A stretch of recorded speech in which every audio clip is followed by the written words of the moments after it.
This is Cerebral Cinema. Movies of the mind. The National Broadcasting Company presents The Adventures of Sam Spade, Detective.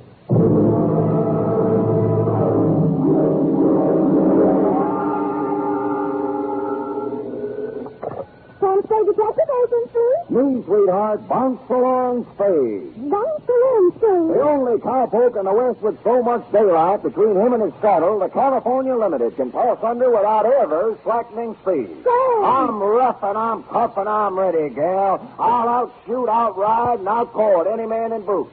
Or barefooted either, as a matter of fact. Choose your weapon. What's come over you? Where have you been? Where the air is warm and the women are warmer, if then the end comes swift and sudden. Oh? I took Horace Greeley's advice, sweetheart. I went west. Where? But Sam, are we already got... Keep your reins tight, gal. I calculate to bowleg my way through the door, garbed in my 12-gallon hat, my buckskin shirt, my worn Levi's, and my twin six-guns with extra-large hammers to dictate my report on the dry Gulch Caper. Or they went that away.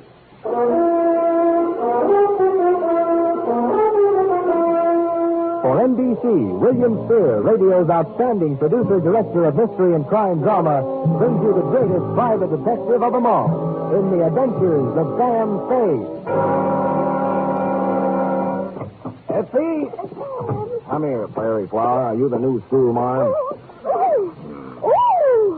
What's happened to you, Sam?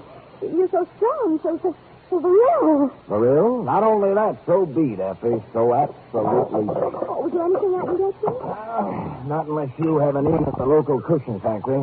Shall we, sweet? I'd like to get it over with. Thanks, sir. You mean it gives you a headache just to think of it?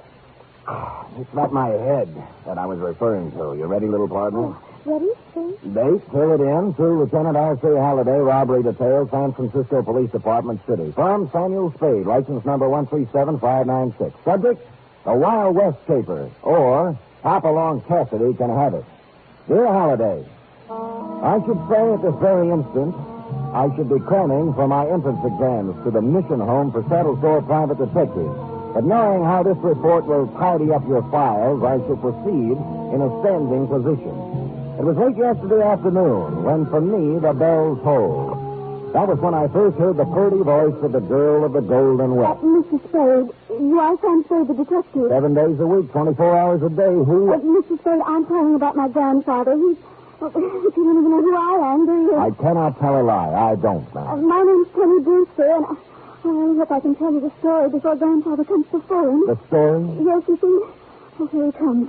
Play along with him, Mr. Spade, please. And remember, you're not Sam Spade, the detective. You're Marshal Spade of the California Rangers. Marshal? Wait a minute. Yes, and you must look the part. In a blue serge suit? You'll think of something. I know you will. I've heard private detectives are terribly clever. Well, I... Marshal Spade? That's right. Buck Brewster talking. Yeah? Penny says you're the straightest shooting pokey since Billy the Kid. T-Rex? Huh? Oh, sure. T-Rex, Buck. T-Rex. Things you and the horse fly along like you was one. T-Rex? Buck, at one time or another, I've taken a flyer on every nag in the game. Trotters included. Then you're my man, Marshal. Get up here fast. The shooting's liable to start any minute. We have a bad connection on this phone. I thought you said the shooting's liable to start. I ain't got no time to waste on useless palaver, Spade. Just get up here. I'll paint the whole picture when I see you. Get up where? Where are you? Why, in Dry Gulch. Where else would I be? Well, where is Dry Gulch? Take the main trail north out of town till you spot the Oak Circle. Then bear right. Yeah? I'll go down now and leave a change amount to the circle. How far would you say this circle is from San Fran? Oh, about a half day's hard ride, I reckon. Half a day's out. Look, Buck, I don't think I'd better. I'm out of condition, you know. I haven't been riding lately. Oh, sure, that ain't what my purdy granddaughter tells me. Purdy, eh? Half a day's hard ride. About 20 miles, huh? I don't remember any time along there. Don't worry about the town, Marshal. It's here. Just get in the saddle and get to Lopin. You're sure there's a town there? Please, I ain't got time to argue geography with you. Now, listen. Them $50 gold pieces clinking together, and I got a whole cellar full of them. Are you coming up here? Buck, tell him to take to the high hills. Sam Spade rides again.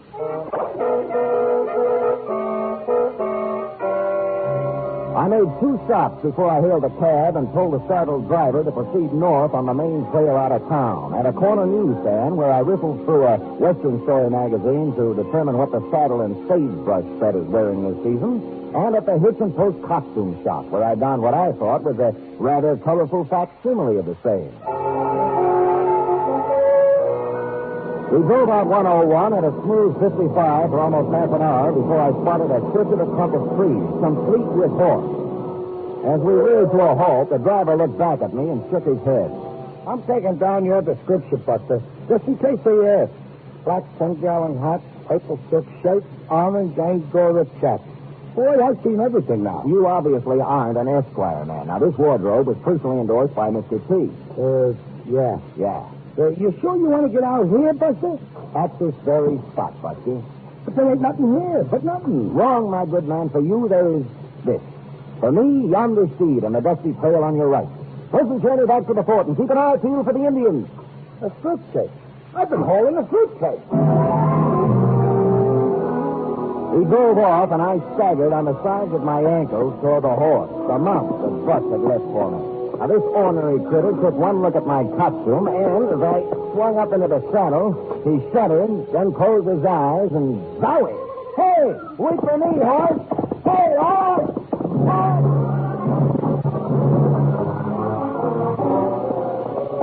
It was approximately 7 miles later, and I was beginning to feel better because I was paralyzed from the waist down, that we passed past a sign that read, Dry Gulch City Limits, Beware of Flying Lead. And then came Dry Gulch proper. Ramshackle buildings lined its solitary, dusty streets. Roofs sagging, walls leaning crazily inward. There wasn't a human being in sight. Dry Gulch was a ghost town. We come past the Golden Spur Cafe, Whitey's Tonsorial Parlor, the Lone Ace Gambling Casino, and Gherkin's Saddle and Harness Shop, all deserted, before my horse plowed to a halt in front of the Red Dog Saloon. I dismounted and hobbled in. Inside, the Red Dog was a spider's paradise. Cobwebs covered everything. A Jesse James wanted poster tacked on a wall. An 1835 calendar bearing a picture of Stan Houston. Even a bottle of red eye standing on the bar. I was washing the trail dust out of my throat when a familiar object on a shelf behind the bar caught my attention. I shoved the bottle hastily away from me and rapidly blinked my eyes.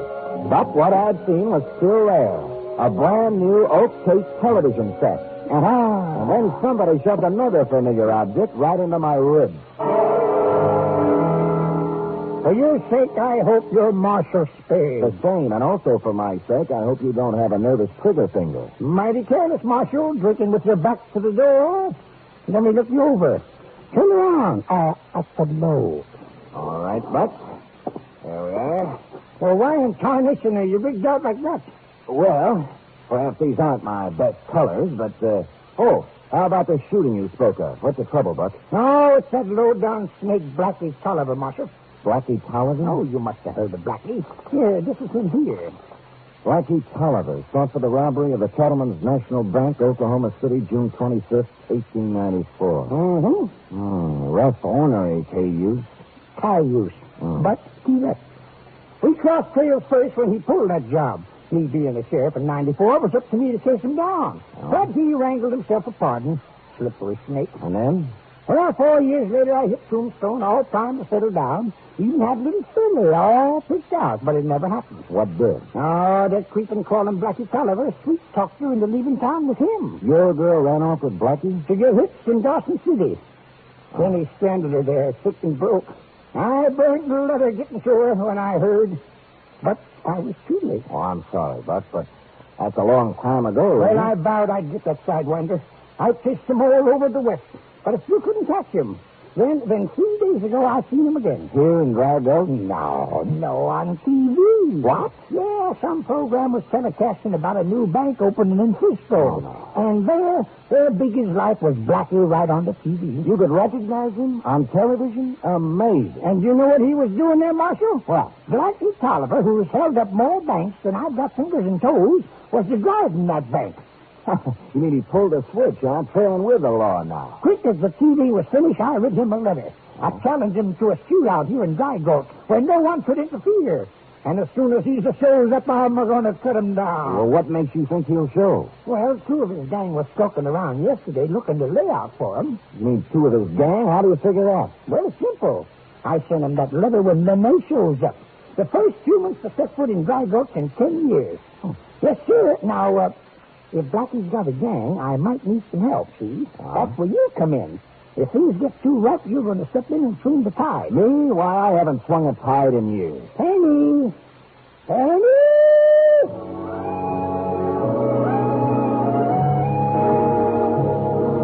A girl now entered the Red Dog. A girl, and I do not use the term loosely. Golden hair framed a face that belonged nowhere but on a ranch romantic cover. And her plaid shirt and jeans encased the sort of figure that lonely cowpokes dream of. The sort of figure, as a matter of fact, that lonely private detectives dream of, too. Now, this is my granddaughter, Penny, Marshal. Pretty as a new saddle, ain't she? Howdy, Marshal. I've heard a lot about you. So I've heard. Show the Marshal where he'll bed down, honey. And keep your eyes open, Spade. Them varmints are liable to strike any minute. Well, you can run along now. Okay, Buck, you'll be here? Well, I wouldn't be nowhere else for the next half hour. Not with Sagebrush Sandy coming on. Sagebrush Sandy? Yes, sir. The best thing that ever happened to TV. Oh, no. The greatest stick jockey decides to take those river. Now, if I can just find him. Now we remove the tape from the oven. Oh. Ready?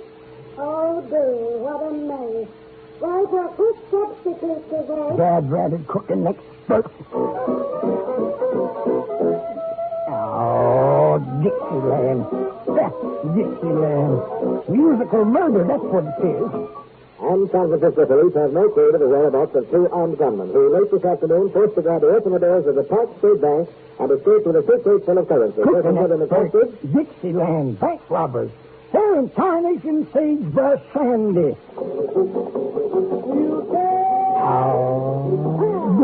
And just listen to that record he's just spinning. Now, that's real music. Shall we, Marshal? Let's quickly. I take it Sagebrush Sandy's program doesn't do anything for you? Well, let's say the fresh air does more. I'm glad you stayed, Mr. Spade. For a minute, I was afraid you were leaving Dry Gulch. Where were you? Outside the window you were trying to reach. You mean you heard all the things Buck said then? Uh-huh. We came in here. Oh. This is the Overland Hotel. You're not worried about your grandfather? Oh, no, Mr. Spade. There's nothing wrong with him. He's been like this ever since I can remember. Oh? Well, here you are. Not the Paramount, exactly. Oh, charming, charming. About Buck. Grandfather was a very old man who's trying desperately to live in the past. That's why he bought Dry Gulch. You mean he bought the whole town? Lock, stock, and barrel. It was, well, a dream he'd had for years come true. A chance to live out his life in the sort of surroundings he loved. And Blackie Tolliver, the demon bank robber who came back on television the other day. I've heard about Blackie Tolliver since I was so high. This showdown with Blackie is all Grandfather talks about. And when it doesn't happen, there'll be no living with him. Unless he can be convinced Blackie was just too scared to face him. And I'm to convince him? Why me? Who could convince him easier than Marshal Spade of the California Rangers talking to him man to man? Oh, I see. Well, look, I can't take his money Say, for it's this. dangerous for tonight. Tomorrow you can leave and forget the whole thing. You will help me? Won't you, Sam? Her face was only inches from mine and getting closer every second when the silence of Dry Gulch was shattered by shouts and the sound of pounding feet. I crossed the room and peered out into the twilight. A man was running through the Red Dog saloon toward the hotel, but nowhere near fast enough. All four of the shots that lanced out from the Red Dog caught him directly under my window. He staggered drunkenly and then fell face up in the street. As I looked down at him, two thoughts were inescapable. A, his was the same face Buck had shown me on the poster, so there was that Blackie Tolliver. And B, whatever game Penny's grandfather was playing right now was apparently one he was playing for keeps. You are listening to the weekly adventure of radio's most famous detective, Sam Spade.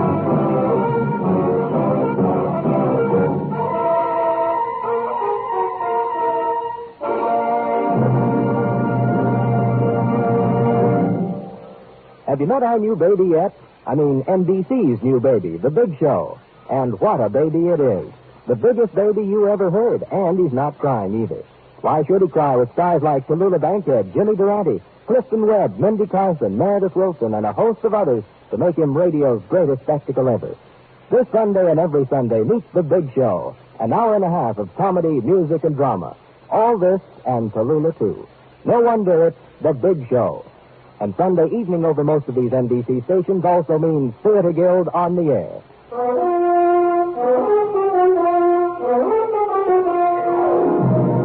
Now back to the dry Gulch Caper, or They Went That Away. Tonight's adventure with Sam Spade.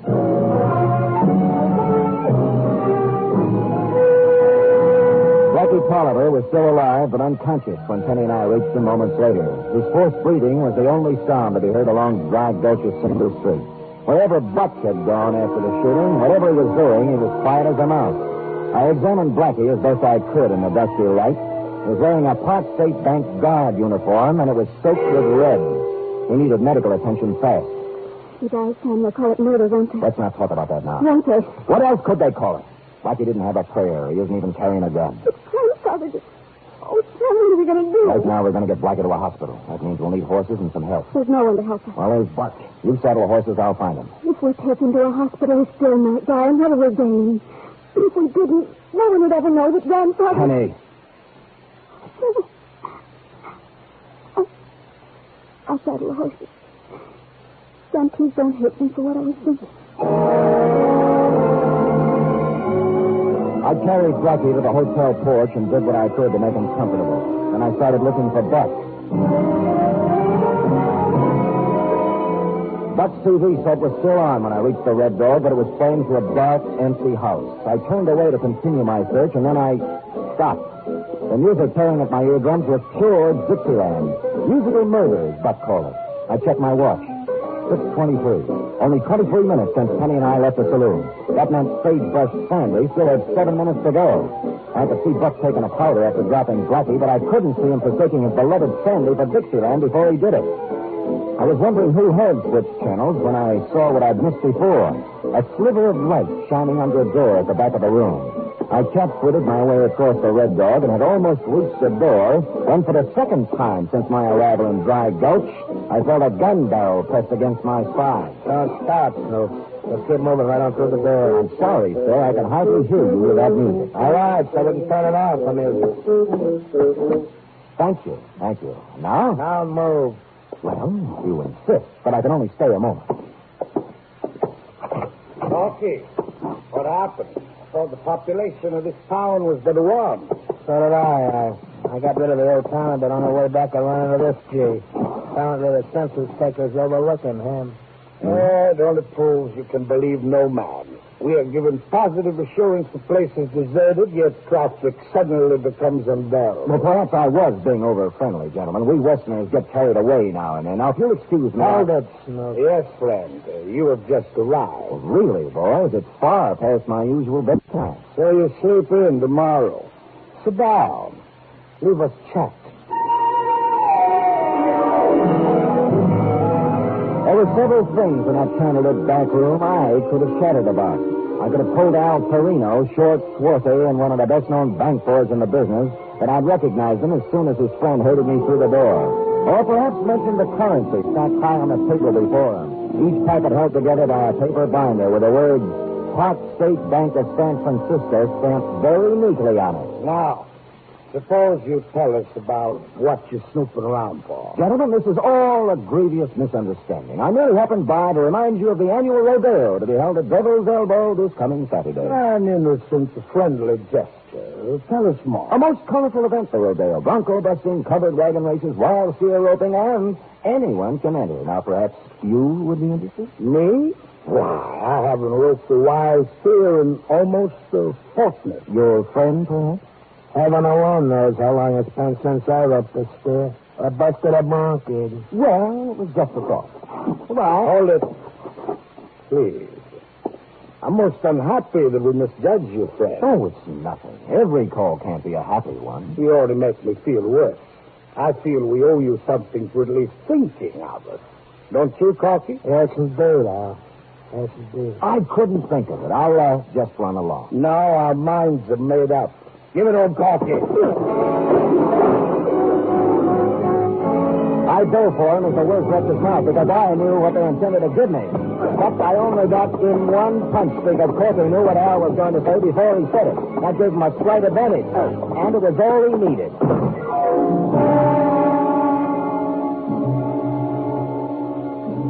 When I came out of it, I was lying in total darkness, and I wasn't alone. Oh, that blasted varmint. She wouldn't let it loose and get my hand on him. Varmint. Let me loose. Just a minute, Buck. I'll give you a hand. There you are.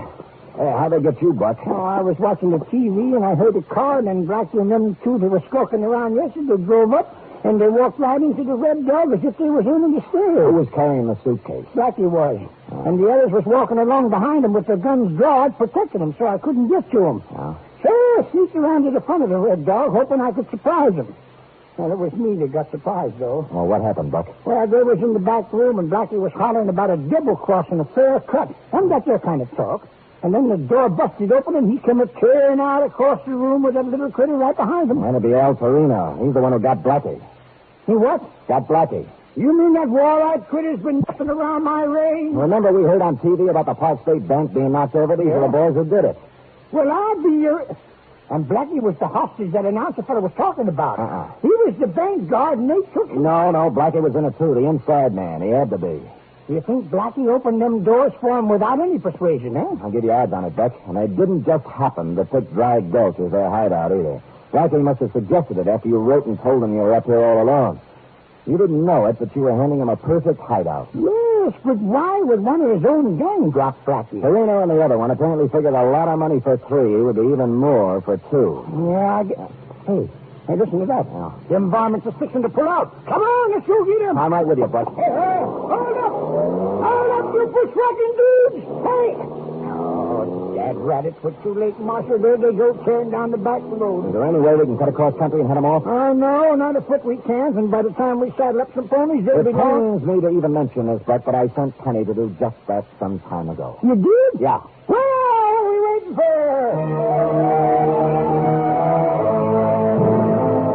We galloped up draws, down canyons, through streams, over cliffs, and across deserts. And the only place on me that felt good was my head, where Corky had sacked me. And finally, Buck, riding ahead of me, pulled his pony to a halt and waited for me to catch up.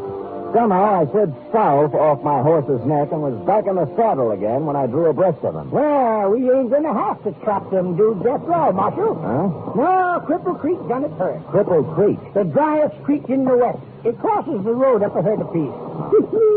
And right now, them critters are sitting hub deep in sand. Come on, let's start riding circle. Riding circle? Indian style. Oh. Round and round the car till we pick them off. Oh, no, Buck. We're going to handle this my way, and it won't be on horseback. Huh. What fancy plan have you got? None. It's very simple. We leave the horses right here. You get as close to them as you can along the road, and I'll circle around behind them. Now, don't show yourself until I go after them. You got it? Well, all right. But I still think circling's better. I left him there and dodged from bush to boulder to tree, working my way to a position behind Al Torino and Corky. I had just reached a rock formation that overlooked the road right over their car and slipped my .38 out of its hiding place beneath the purple silk shirt when I realized that Buck wasn't going to do things anyway but his own. I shoot city-fied home top. Make your play! You'll Buck stood in the headlights there, crouched low, slightly behind Torino and his henchman. His hands were in indistinct blurs. Torino spun around, digging for his left arm. He was fast, but it's almost impossible to outdraw a man who uses a breakaway shoulder holster. I was on my feet and running toward the car when Buck staggered backward, a look of surprise on his face, and then crumpled to the ground. I fired as I ran, and Corky's saddle face was still falling forward when Al Torino caught the last of my bullets and followed him down. I reached Buck and lifted him into a sitting position. His eyes were bewildered as he looked up at me. You got me, Marshal. Easy, Buck. Now let's have a look. There we are. Now, Buck, you were lucky. Just grazed the rib. You got me, Marshal. Well, I guess I better hang up my shooting irons and just concentrate on tending Panda.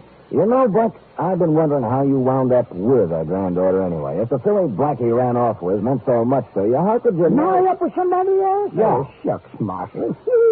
Penny's grandma was twice the woman that first one was. Best in the West. Well, then how come you held a grudge against Blackie all those years and wanted to shoot it out with him? Oh, I didn't really, but drat it all, a man's got to have a little excitement in his life, don't he?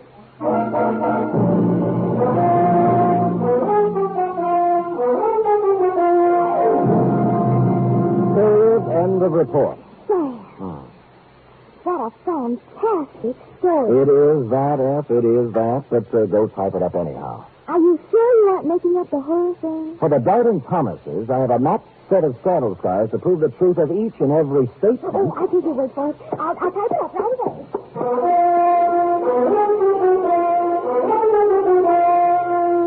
Three chimes mean good times on NBC. There's no cover charge at Duffy's Tavern. Just keep your dial tuned to NBC later as Archie and his delightful friends cook up another mad and merry session at that remarkable restaurant, Duffy's Tavern. This Sunday, the big show comes your way again on NBC, the best in comedy, music, and drama, with unpredictable Tallulah as MC, Jimmy Durante, Clifton Webb, and many more.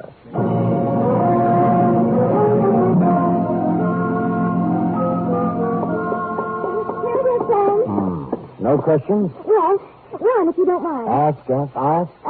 Blackie died, I suppose. Indeed not. He'll be up and in fine fettle by the time his trial rolls around. But you went galloping across the desert and forgot all about him. Who took care of him? The doctor, who else? The doctor? Yeah. What doctor? In a ghost town? Oh, besides forgetting Blackie, I also forgot there was a phone in Dry Gulch. That's how Penny contacted me in the first place, remember? And she called the doctor. Mm-hmm. This was Penny. Mm-hmm. You, sort of liked her, didn't you, Sam? Oh, she was all right in a beautiful, gorgeous sort of way.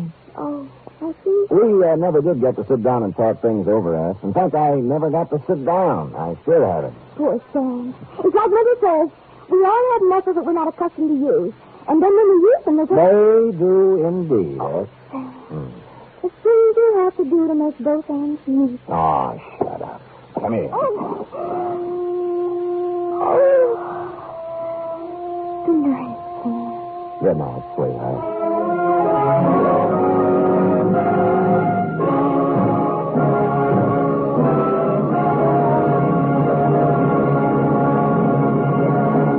The Adventures of Sam Spade are produced, edited, and directed by William Spear. Sam Spade was played by Stephen Dunn. Lorene Tuttle as Effie. Wally Mayer was Buck.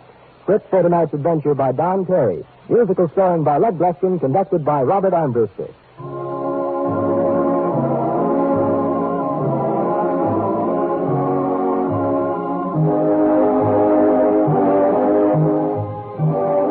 Join us again next week, same time, for another adventure with Sam Spade.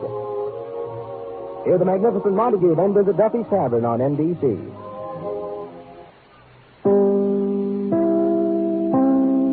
The National Broadcasting Company presents The Adventures of Sam Spade, Detective.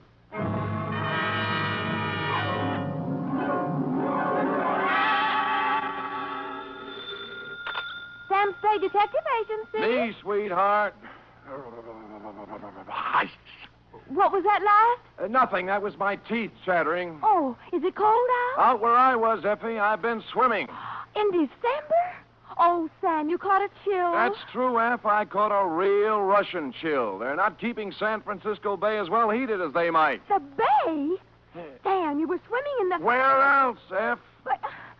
Oh, Sam, you've been drinking. Only brine, Angel, and what kelp juice I could scavenge. Help, Jude. Oh, it was a taxing experience, Eff. A lesser man couldn't have come through it.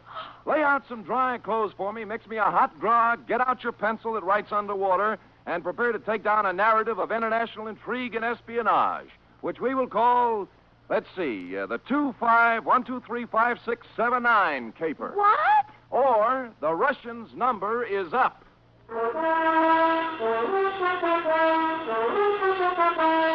NBC invites you to listen to the greatest private detective of them all, as William Spear, radio's outstanding producer-director of mystery and crime drama, brings you The Adventures of Sam Spade. Effie! Here I am, Sam. I was just calling asking the janitor to see if he could turn on some more heat so you could... Oh, you're not so very wet. Well, I had a dry martini on the way over. Dr. Ames called you a few hours ago. Dr. Oscar Ames. Did he? That was nice. He was worried about you. Wanted to know if you'd been found yet. He said you two were on a ferry boat and that he just stepped in to have a cup of coffee, and when he came back... Yes, Effie, yes. Well, can't keep the FBI waiting. The FBI? Well, who else? You don't think I was playing around with kids on this caper? Oh, no, Sam. I knew they were grown-ups. Well, take it down, then. No, And they were this going- one, your Uncle Sam was working for his Uncle Sam. Date, fill it in. To Federal Bureau of Investigation, Washington, D.C. Care of J. Edgar... Oh, no, that'd be too much. Well, why not? From Samuel Spade, license number 137596. Subject, Boris Kargamensky. How do you spell that, Sam? Kargamensky, K-A-R-G... No, I don't mean that. I mean Boris. Oh, I should have known. B-O-R-I-S. Dear sir, last night I let my secretary off at 5:30 so that she could go and do some Christmas shopping, although I've told her repeatedly that all I want this year is money. The fog was rolling in off the bay, and it was bitter cold as I came out onto the street, pulling my overcoat collar up around my ears. Seemed like the night for spaghetti. A wonderful spaghetti dinner and some pleasant Italian hospitality down at Mama Pizza's restaurant on the Embarcadero opposite the ferry building. So that's where I went. But Mama Pizza had more than hospitality on her mind when she met me at the door. Sam. Oh, I'm so glad to find you. I'm just calling you off. Well, what's the trouble, Mama? Someone been stealing ravioli? Please. It's my cousin Tony. They tried to kill him. Oh, what happened, Mama? Come on, Sam. You eat with us, our table. I'll make Tony tell you. He's gonna feel so good, but he can talk all right. You're gonna see. She led me to the back of the restaurant to the table where the family generally sits. Her daughters, Angelina and Patty, were there with plates of food in front of them. But they weren't eating any of it. They were staring in awe at the man who sat next to them. He was small to start with, but he was even smaller, hunched down in his chair miserably, staring, unseeing, into a glass of wine. On the table in front of him was a battered old concertina. The top of his head was swathed in a clean, new bandage. Sit down, Sam. Yeah. Sit down. This is my cousin, Tony Calucci. Tony, my good friend, Mr. Spade. Hello, Tony. Hello. Go on, Tony. You tell Sam what's happened on you. Sam, you have your dinner at the same time. Yeah. Don't forget. Tonight you're going to be my guest. What do you like to eat? Well- Scalapini, cacciatore? Well, I don't care, Mama. What's that on your plate, Angelina? You gonna eat that? Well, pass it over then. Waste not, want not. That's what I always say. Now, what happened on you, Tony? Well, I'm on the boat, see. Yeah, what boat? The ferry boat, Oakland ferry boat. Don't you never hear my music on the boat? Ah, you play the concertina on the ferry ride. Sure, but no more. Huh? Tonight on the 6 o'clock boat, oh, boy. Tonight on the 6 o'clock boat, what? I'm a play inside the first by the sandwich place, and everybody say, "Oh boy, Tony, you good, you play good, play some more." 10 cents a year, 5 cents, 2 quarters even. Then I go upstairs. Oh boy. Oh, boy. And? Then I go out on the deck. It's a very misty, foggy, black. I can't see nothing. Now, I'm very happy. I feel like I play some more. So I'm a walk away back and up and down at the deck and I make a music, see. And then all of a sudden, I hear somebody say something to me. I can't see nobody, but I hear him. What do you think he said to me? What? What? Cospedor. Cuspidor? As in borrow? Cospedor. Well, So I'm said back to him, Cospedor. I still can't see nobody. Then I hear him say, "Is that you play Boris?" So I get mad. I say, "No, I don't play Boris. I play Pagliacci, Tosca, Trovatore. Ma I don't play Boris." That's a foreign stuff. I see. Then And I'm sorry I say that because this fellow, he sounds like he's a foreigner. So I'm just going to say, "Look, mister." Oh, boy. What, Tony? What? Patron! I get a hit on the head, the smash, patron. I fall down. I'm bleeding. I drop on my concertina. My head's got a big hole on the top. I let out a big yell. Then I'm a blackout. Oh, boy. People come running around, and good luck, there's a doctor on the board. They carry me down the stairs, and he fixes me up. Otherwise, I'm a die for sure. Well, what did it feel like? What did he hit you with? Well, it feel like a baseball bat. But the doctor, he's... Oh, look, here's the doctor now, just to come in. Hey, Doc. The doctor looked in our direction when Tony called and strode over to the table, a big 6'3" blonde guy in the Joel McCrae, Gary Cooper tradition. You had to like him right away. No bedside manner to this doctor, although he could have had as much of it as he liked. He was all business and no kidding. I thought I told you to go to bed and stay there. Well, Doc, I just You want... may have a concussion, Tony. I'll be back here in an hour, and then we'll take some x-rays. My name is Sam Spade, doctor. I'm a friend of the family. Oh, Ames. Dr. Oscar Ames. How are you? Dr. Ames, mister, can I get you something to eat? Maybe? No, thanks, Mama. Smells wonderful, but I haven't time. Oh, I'll have a cup of coffee, maybe. Sure. You want time to make a Tony go to bed? Yeah. Go on now, Tony. Go lie down. I'll be back, and we'll check you over. Get some rest in the meantime. All right, Dr. Ames, I don't know. X-rays, the whole thing. I don't know how I'm going to pay you. Never mind that. That's why we charge our Nob Hill patients a little extra, so we're able to do something like this once in a while. This will be on me, Tony. You're good kind of man, Doctor. I don't know what to say. You go on and lie down, Tony. You're embarrassing the doc. All right. Screwy thing, this one, isn't it, Doctor? Sure is. Here's for your coffee. Oh, thanks, Mama. Yeah, sure is. Homicidal maniac, looks like, Mr. Spade. Oh. Spade? Sam's? Are you the detective? Yeah, that's right. Well, I know about you. You did something for a colleague of mine. Murphy? Dr. Raoul Murphy? Murphy? Yeah, I did a job for him last summer. Yeah, he gave you a great send-off. He said, say, what is all this tonight down here? Detectives? Police? Police? How do you mean? Well, I think they were police. 5 or 6 plainclothes guys. They were waiting here on this side when the ferry pulled into the slip. They're still there holding the boat. I just left them. Well, what were they doing? Talked to all the passengers as they came off. Asked us for identification. Mm-hmm. Hey, what do they think about Tony's little experience getting knocked on the head? Oh, they were mighty interested, naturally. Especially when I told them how I thought the wound had been inflicted. Which was? Gun butt. Gun butt, eh? Wow. I'd say so. Lord knows I saw enough of those in the war. The Russians used to club prisoners over the head that way to save ammunition. And then fling the guys into the river. Oh, hey, I've got to go. Take that dreary ride again. What, the ferry? Yeah, I've got a patient over in Oakland. Had to come back over here to pick up some serum. Phoned my nurse, and she met me just out here. Well, nice to have seen you, Sam. Oh, tell, what's his name, Tony. Hey, wait a minute, Doc. I've got nothing to do. I'll ride over with you. A little air won't do this dinner any harm. We crossed the street, went into the ferry building. Everything was normal enough for the main waiting room where I stopped to buy cigarettes and a pocket flashlight. But outside on the dock where the Oakland boat was waiting to take off, there were a number of extra characters whom you wouldn't think would have chosen a dismal, chilly night like this for waterfront lounging. There wasn't anybody I knew, and in any gathering of plainclothesmen, local variety, I generally spot 1 or 2 familiar faces. Dr. Ames and I got aboard, followed by 3 of these gentlemen. The broadest one, who was built for endurance, exchanged pleasantries with us as the boat moved out into the water. Hello, Dr. Ames. I see you didn't miss the boat, like the old saying. No. Oh, you're one of the fellows I talked to before when we landed. Yeah, that's right. I don't think I got your name. Connolly. Oh, Connolly, this is Mr. Spade. Yeah? Would that be Lieutenant Connolly or Sergeant, maybe? Just Connolly. No special title. How's the little fella doing, Doctor? Colucci? Tony, he's under care. He, talk anymore? Say anything interesting? I didn't talk to him. Mr. Spade here did. Oh. Really? Really. What do you have to say? Well, you see, I'm an old friend of his family.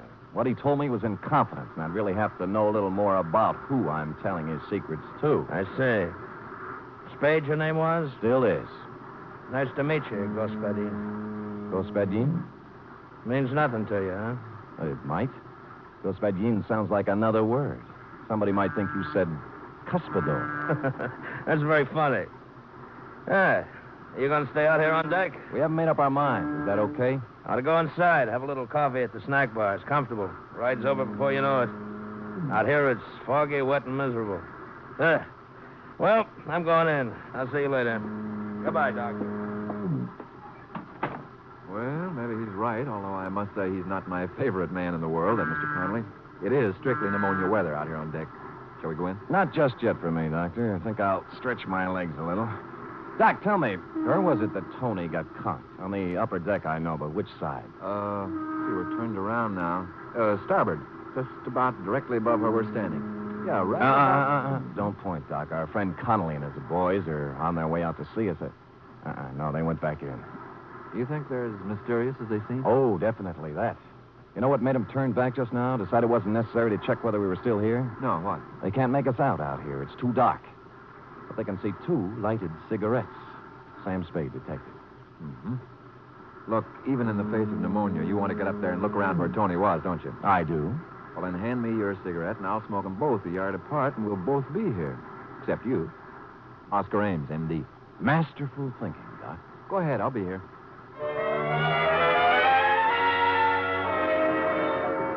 So I trod the slippery stairs to the upper deck. The fog was as wet as rain. I couldn't see any more than inches ahead of me with my flashlight. Finally, I stopped about amidship and looked down over the rail. Ames and his 2 cigarettes, tiny red dots of light that grew brighter every now and then as he puffed at them, were almost directly beneath me, so I knew I was just about right. A sudden noise over my head made me shoot my light up toward it.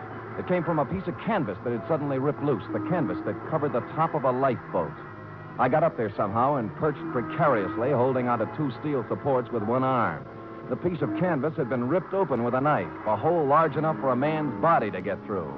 And that's what was in there, sprawled in the bottom of the lifeboat, a man's body.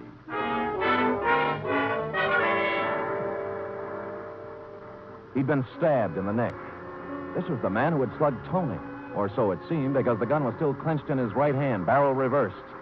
There was nothing in his pockets, just a handkerchief and $2 in change. But my flash caught a speck of something white in one of his shoes. It was a bit of paper with 2 typewritten lines on it. I let myself down to the deck, rubbed the circulation back into my arm where I'd been holding on, and prepared to read the note. And that's when my flashlight went dead. I groped about, cursing them for not checking their batteries, until I found a faint, ghostly glimmer of light overhead, out over the edge of the ship on the outside of the rail.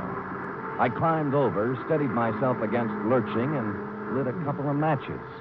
It said, International Postcard Shop, Geary Street, SF, greeting card for Boris. I put the bit of paper in my pocket and turned to climb back over the rail. And then something came at me from the black. It caught me full in the center of the forehead. And as I staggered, came again like a block of wood right on the top of my head. It made it burn with sudden fire.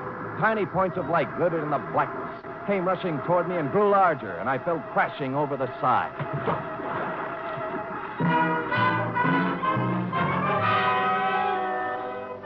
They tell you a lot about what you remember when you're going down for the 3rd time. You know what I remembered? I remembered that Господин is Russian for comrade. Sam Spade, detective.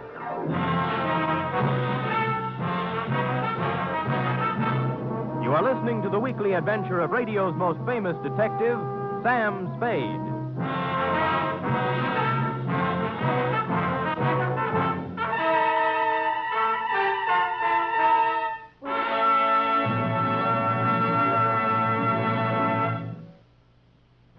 Imagine the greatest names in stage, screen, and radio. People like Bob Hope, Rosalind Russell, Meredith Wilson, Frankie Lane, and many, many others. Imagine an hour and a half of the very finest in comedy, music, and drama. Imagine all this rolled into one wonderful program, presided over by the distaff dynamo, Tallulah Bankhead. Well, NBC has the program. It's The Big Show, heard every Sunday night over most of these stations. All this and Tallulah, too. No wonder it's The Big Show. And Sunday evening also means Theater Guild on the air. This Sunday, Theater Guild presents Boomerang, starring Kirk Douglas.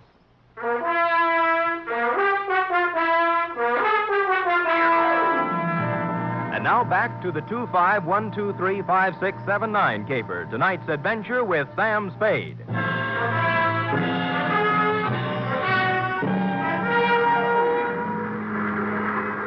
I found myself mechanically keeping afloat somehow and trying to get out of my overcoat. My eyes burned. I felt heavy and logged, as if I'd swallowed gallons of water. My head began to clear a little, but with returning consciousness came increased pain, pretty bad, too.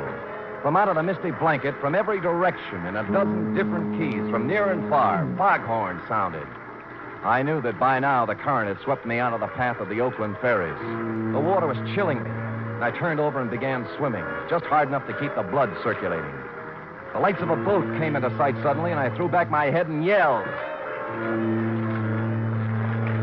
But the horn crying its warning drowned me out, and the boat went on, and the fog closed in behind me.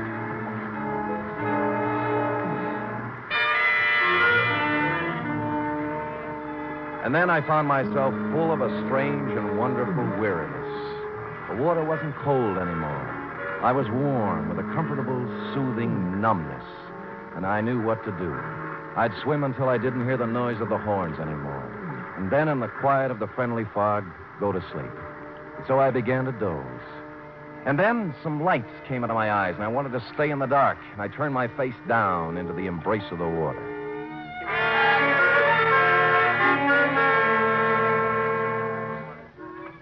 And then I wasn't where you'd expect at all. I was lying on a baggage truck that was moving. People were crowding around, walking beside the truck, staring at me. The guy in uniform, wheeling me, noticed I had my eyes open. Well, hello, pal. Welcome back to the United States. Hello, what part of the United States? Just landing in Sausalito.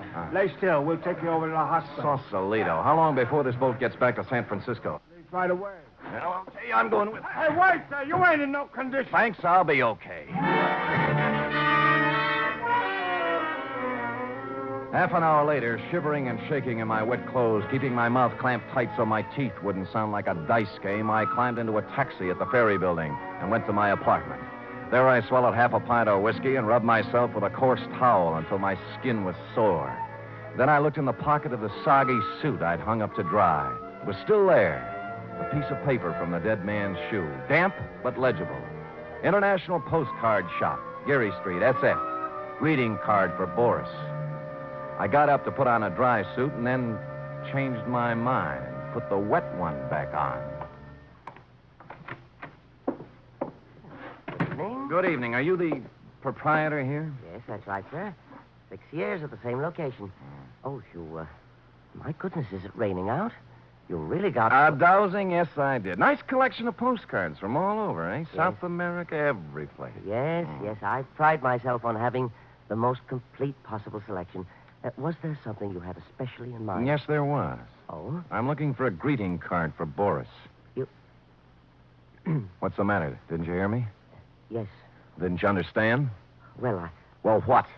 It's only that I didn't exactly expect somebody like you. What did you expect? Somebody slinking around in a false mustache, wearing dark glasses, and an Inverness cape? No, You know, with your type of thinking, you may not be the right man for this job, Gaspedian. Now, wait, please, Mr. Lyubov. I thought you were dead. You drowned. Yeah, who told you that? Well, you know. Yeah, well, I didn't drown. I jumped in the water when I heard him coming. You can see how wet I still am. Yes, of course. So you escaped. Easily. Enough talk. Hand it over. The greeting card for Boris. Very well. Let's see. That's San Francisco, of course.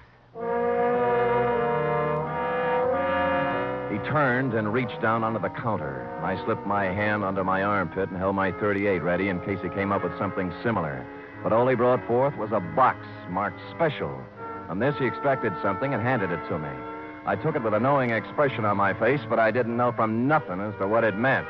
All it was an ordinary postcard, that's all. A picture postcard showing the Golden Gate Bridge. Underneath it, the caption, Wonder Cities of the World, number 25, 1, 2, 3, 5, 6, 7, 9, San Francisco. Nothing else. I was afraid my mouth was open. What's the matter? Matter? Don't you know how to read the name? It's so difficult, of course. Idiot, certainly I know how. I was just admiring the work, that's all. Oh, it is excellent, isn't it? Look, you'd better go now. You've been in here an awfully long time. We don't want to... No, of course we don't. I'll go, Gaspedian. Gaspedian, I'm sorry to have been overly cautious. There is no such thing as over-caution. Yes, thank you. You were so... Well, you seem like an American. So do you. I strode out onto the street, clutching my postcard, but I shoved it inside my sleeve a moment later because who I saw standing under the misty glimmer of a streetlight waiting for me was my heavy-set, mysterious friend from the ferry boat, Connolly. I turned my head around and glanced down the other end of the block behind me. 2 other guys were there, sure enough. and they advanced slowly toward me with their hands raised, palms out, as if they were showing me they weren't carrying guns. I reached my hand inside for mine all the same, but I never got to use it because Connolly rushed me from the other side. I caught him on the chin, and he went down, clattering into an ash can. The other two boys grabbed me and held my arms behind me. Connolly got up, rubbing his face, and I waited to get murdered, but no. All right, Joe Lewis. Bring him along.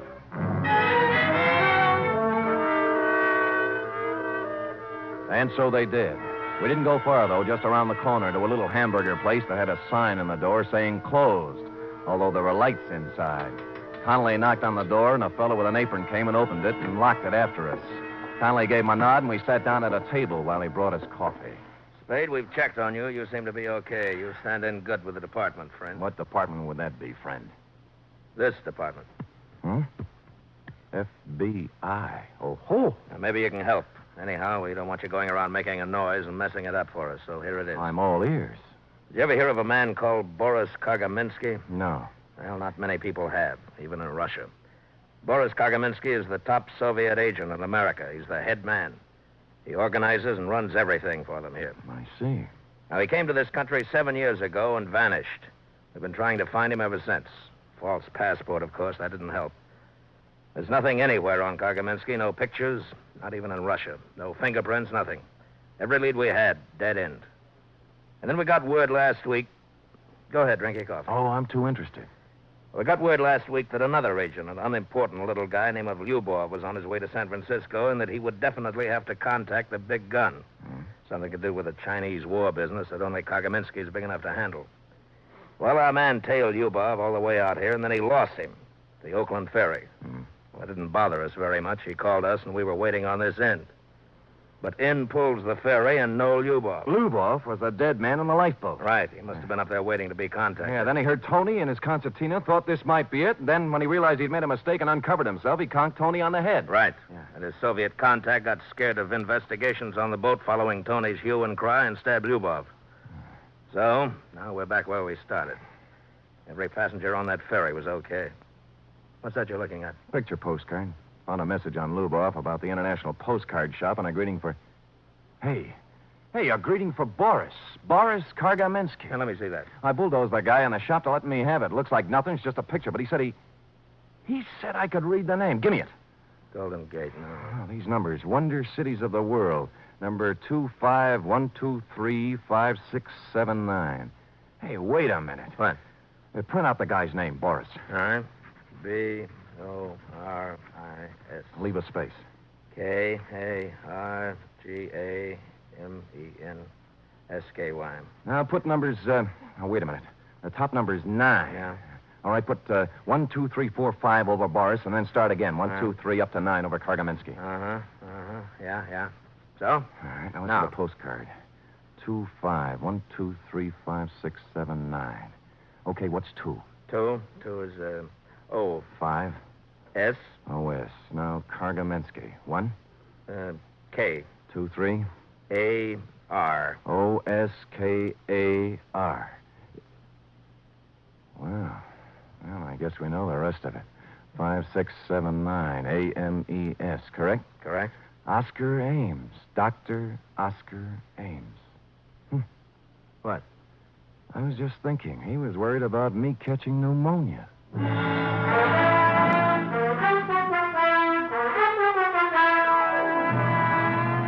I called Mama Pizza, and from what she said, we knew where to go. We picked him up at the emergency hospital. He was just finishing the operation on Tony's head. We watched him through the glass, and the other young doctor standing alongside us said he was one of the greatest surgeons they'd ever seen. When he unrolled his gloves and took off his operating mask, he looked up and saw me, alive, and the other boys with me. His scalp tightened for just a second, and then he smiled. It was when he reached into his bag that we rushed him, before he could get the little red bottle to his lips. Period. End of report.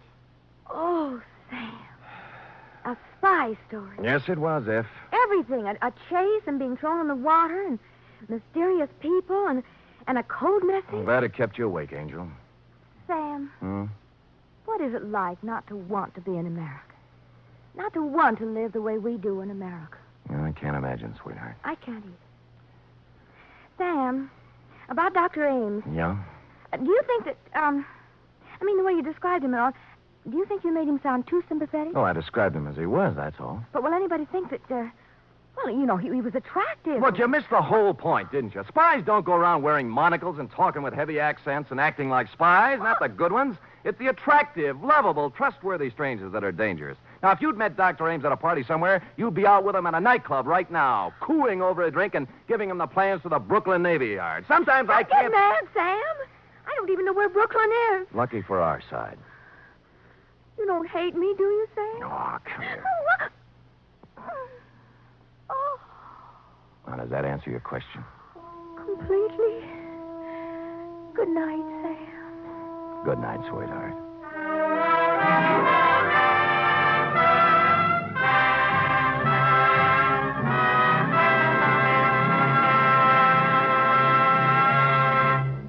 The Adventures of Sam Spade are produced, edited, and directed by William Spear. Sam Spade was played by Stephen Dunn.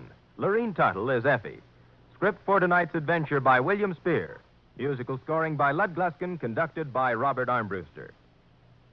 3 chimes mean good times on NBC. There's no cover charge at Duffy's Tavern.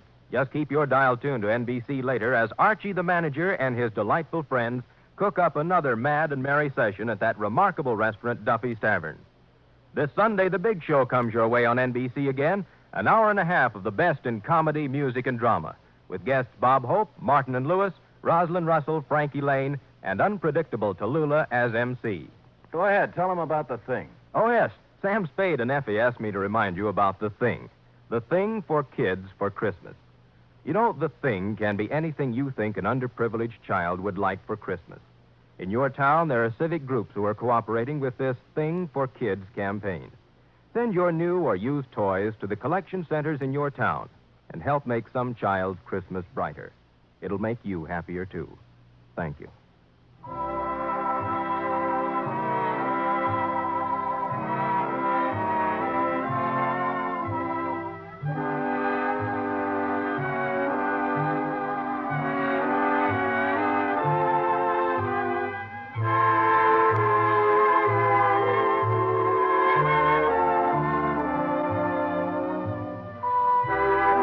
Join us again next week, same time, for another adventure with Sam Spade.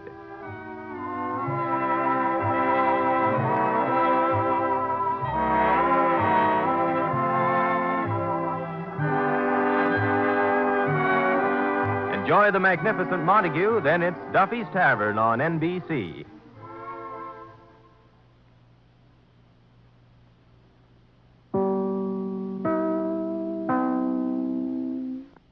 The National Broadcasting Company presents The Adventures of Sam Spade, Detective.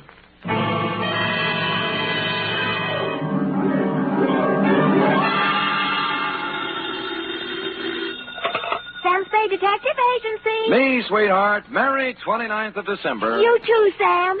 Did you take the little boy home? Yep. Straight home? Well, not exactly, F. Had to make a couple of emergency stops, but we got there. What do you mean, Sam? Well, I got my weekly knot on the head, for one thing. Sam, just taking the little boy home? Like I said, F, we were derailed. There was a dash of poison, for instance. A couple of pounds of $1,000 notes. And an infernal machine that nearly blew up half the Mission District. But other than that, we had a peaceful ride home. Why, Sam, this sounds like a caper. Which is just what it is, Angel. Get out our special holiday bottle of Napa Valley wine, and we'll get in our premature regards to the new year, following dictation of a report entitled The Prodigal... Prodigal, Sam? Are you sure that's the right word? Certainly, I'm sure. The Wanderer will return to the roost. You and your big fat roost. For the last bedtime story for 1950, namely, The Prodigal Panda Caper.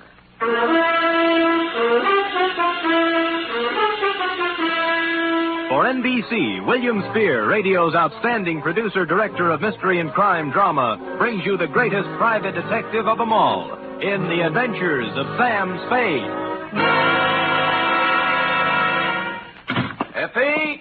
Miss Perrine? Coming, Sam, coming. I've been looking in the dictionary. Huh? Sam, you've fallen into the trap. Again? Prodigal. Here, now, see? Prodigal. Given to reckless extravagance. It doesn't mean wandering at all, see? Now, people think just because the prodigal son wandered that you... What are we talking about? The prodigal panda caper. How can a panda be given to reckless extravagance? Well, let me see. Oh, here. Definition 3, prodigal. Yielding abundantly, luxuriant. A panda? You mean one of those black and white? Oh, right. See note below, it says. You ready for the note below? Where's my pencil? Oh, all right, then. Okay, fill in to... Master Roebuck Dozier, 2318 Delaney Street, City. From Samuel Spade, license number 137596. Subject, the prodigal... Panda Caper. Right. Dear Roby, I'd spent a relatively pleasant day running down a case of slow pay in North Beach and, flushed with success, had returned to my office for a final check of the file. Underwood Helen, Usher Roderick, Barton Dolly, where the... Oh, Spirit's Holiday.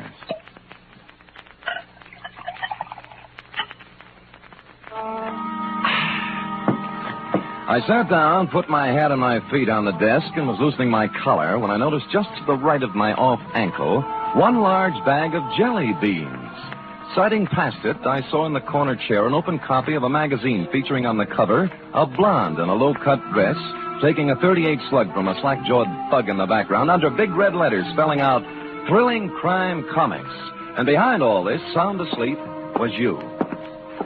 Hey, Sonny. Hey, wake up, will you? Come on, Revelie's blowing. Huh? Oh. Hi. How long you been here? Oh, a long time, I guess. What's your name? Roby, short for Roebuck. Well, what can I do for you, Roby? I've been to the police. They wouldn't do anything. They said I should come to you. You mean you got a job for me? Yeah. Dangerous? Yeah, a hoist. You mean a heist? What was it? Panda bear. Oh, someone stole it? Yeah. It's not mine, really. I bought it for my little brother, Barney. Mm-hmm. He's 5, and he's always wanted one. So when I got the junk money, I went... Money? Oh, bottles and papers and stuff. Oh. I collected it from the neighbors and earned $6.15. And Barney wanted the panda bear, so I bought it at Lacey's department store today, and they stole it. Who stole it? Well, there was this man in the checkered coat and the lady in the red silk dress, just like the story in the comic here. Oh. The man looked like that, but the lady looked different. Mm-hmm. She had black hair and a red dress, and her eyebrows went up this way instead of sideways. Oh. I was walking down the street with my panda bear, and the lady called me over to a car she was sitting in and started to talk to me. Mm-hmm. And right away, the man in the checkered coat ran up and grabbed at my panda bear, and they chased me up a fire escape. And the man pulled out a big black gun and said if I didn't come down and give him the panda, he'd shoot me and Barney and Mom. So I came down and gave him the panda. Well, that's quite a mouthful. Oh, excuse me, Roby. Hello? Sam? Yeah, Dundee. This is Dundee. Oh. Sam, there's a little fella about 8 years old on his way over there. No, he's here now, Lieutenant. What's the deal? He gave us quite a story. Well, how'd it go? We took it down. I got it right here Good. somewhere. Let me see. It's about a man in a checkered coat and a lady in a red silk dress. Yeah. Oh, here it is. Quote, I was walking down the street with my panda bear, and the lady called me over to her car. Okay, Dundee. He hasn't changed it any. We got hold of his mother. Runs an elevator in the Russ building. Good. She says he reads too many comic books. You better send him home. Okay, Lieutenant, thanks. Come on, Roby. You're going to send me home? Lieutenant Dundee called your mother, old man, and You don't believe me either. Oh, it's not that, Roby. It's just But I can't go home without the panda bear. What do I tell Barney? I promised him. My own brother. Oh, he's home now, waiting? Yeah. Well, tell you what I'll do, Roby. You let me put you in a taxi and send you home, and I'll take the case. You'll get my panda back? It wouldn't be at all surprised. So if Barney's face hits the floor, just tell him Samuel Spade Incorporated's working on it. Only one thing. Huh? I haven't any money left. Oh, you got jelly beans, haven't you? Yeah. Okay, you can pay me off in jelly beans. Now, come on now, let's find a taxi. Which we did, Roby. Like the psychology books said, I didn't discourage the child imagination, but I did try to tout you off thrilling crime comics and onto Alice in Wonderland. This, I could see, would take some doing. It was almost closing time when I got to Lacey's, but I talked my way past the man at the door and hustled up to the 6th floor and the toy department. The clerks were doing whatever clerks do at 5:30, but I found a handy floor walker. Dear me, Mr. Spade, I just don't know. I just don't know. You mean you counted your cash and everything, but you can't... It's not that, Mr. Spade. Oh. I am perfectly willing to stretch a point to please the little fellow. We like to think we're human here, you know. Well, that's nice. That you like to think so, I mean. But you see, something very strange happened this afternoon. Come over this way, sir, by the escalator. Oh. We had the giant pandas at this counter here. 25 of the large size. I assume that's what you're interested in. I guess so. Then what then? Well, for Christmas, they didn't do anything. Just sat here, huh? Yes.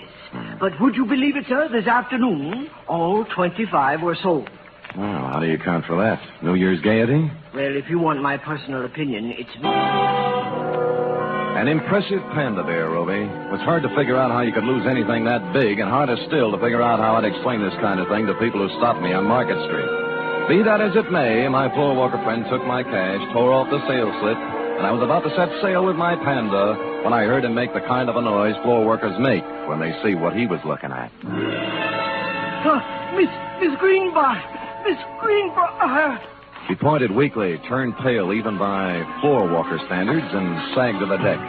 I turned in time to see Miss Greenbrier collapse at the top of the escalator and watched her come down, draped across 3 steps like the cover of one of your books of bedtime stories, Roby.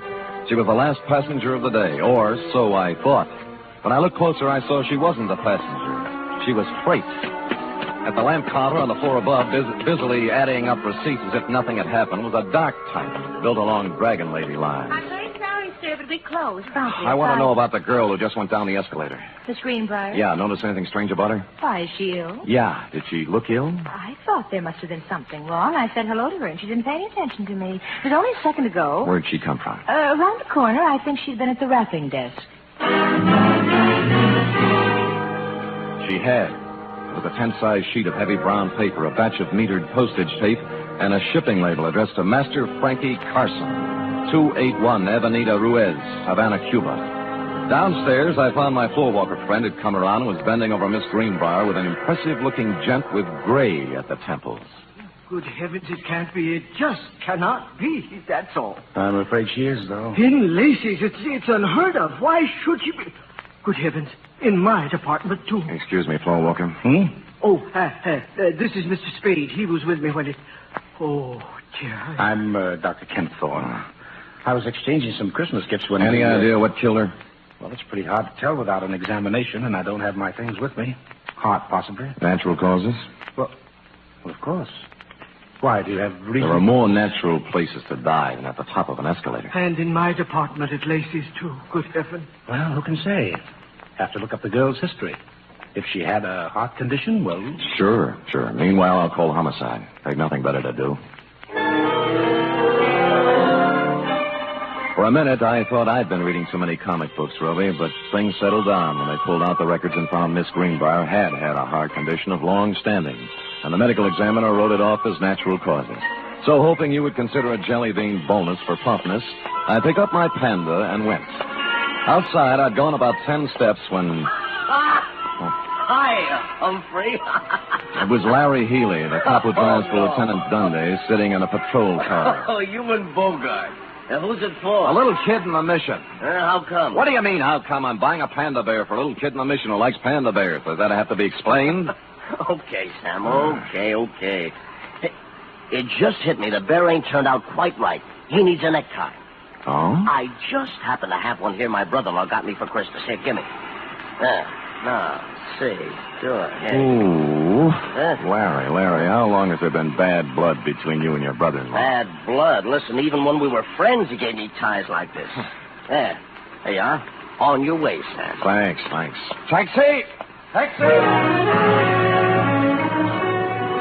The cab let me out near the end of Delaney, and I started walking up the row of dingy pre-earthquake flats toward your house, Roby, at the end of the street. Parked at the curb was a discordant note in this hard-pressed neighborhood, a sleek, custom-built red convertible, one of the kind that looks like it can go 90 miles an hour standing still. The same can be said for the dame in it, also a discordant note. You see, San Francisco is a very big, large city. You just don't run into a dame at the lamp counter in Lacey's and a half hour later in a dumpy neighborhood in the Mission unless she wants it that way. Well, hello. Hello, Dragon Lady. Oh, silly. You must sell a passel of lamps. The car? Mm-hmm. But don't try to explain that now. Just tell me why you followed my cab. Follow you? Why, Mr. Spade. Come on, what is it? You're embarrassing me. I know. Since that moment at the lamp counter, you can't get me out of your mind. Well, that's a perfectly normal reaction. No, it's not that. It's... Oh, dear. The panda bear. You want it in the worst way. You're kind of attractive as men go, Mr. Spade. Could you give me a light, please? Sure.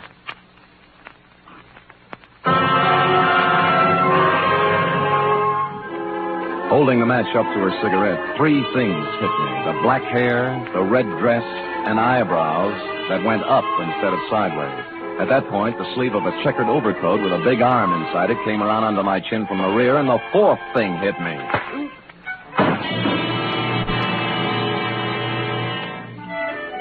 How long I had dwelled in Panda Land, I don't know, but it was real nice while it lasted. I was a panda, too, I remember, and I was going somewhere with a big overstuffed private detective under my arm when a lady panda batted her big brown eyes at me and began pulling my nose. She seemed to have a very, very high voice. Wake up, Mr. Spade. Revel is blowing. Oh. I call Lieutenant Dunley, Mr. Spade. Son is wait. Lucky. Over here. Good, Christopher Sam. What happened? Well, it was this way, Dundee. I was walking down the street with my panda bear, and the lady called me over to the car she was sitting in and started to talk to me. And right away, the man in the checkered coat up.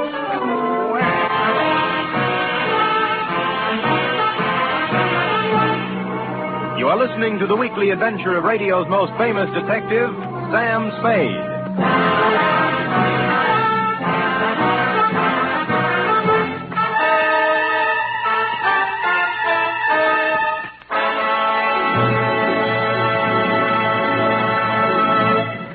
Van Heflin stars this Sunday in State Fair, another outstanding 60-minute production by Theater Guild on the air. Co-starring in this exciting broadcast is one of the leading families in show business, Gene Lockhart, Kathleen Lockhart, and daughter June. It's a gala New Year's Eve broadcast when Theater Guild presents State Fair. Sunday over most of these NBC stations also means another hour and a half with Tallulah Bankhead in radio's greatest spectacle, The Big Show. Among Tallulah's guests will be Ken Murray, Gloria Swanson, Margaret O'Brien, Jose Ferrer, and many more.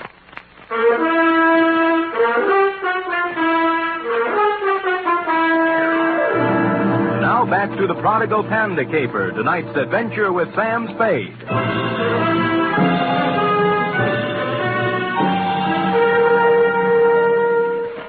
It was a humiliating experience, Roe, riding back to headquarters in black defeat. But dear, good Lieutenant Dundee, however, was the soul of patience and understanding. What do you take me for, Spade, an idiot? Look, Dundee, all I want you to understand is that this dame in the hopped-up convertible... I've had 3 rides on that merry-go-round now, and I'm sick of it. The dame in a red dress and the guy in the checkered coat. They take your wallet? No. Your watch? Other valuables? No. Just my panda.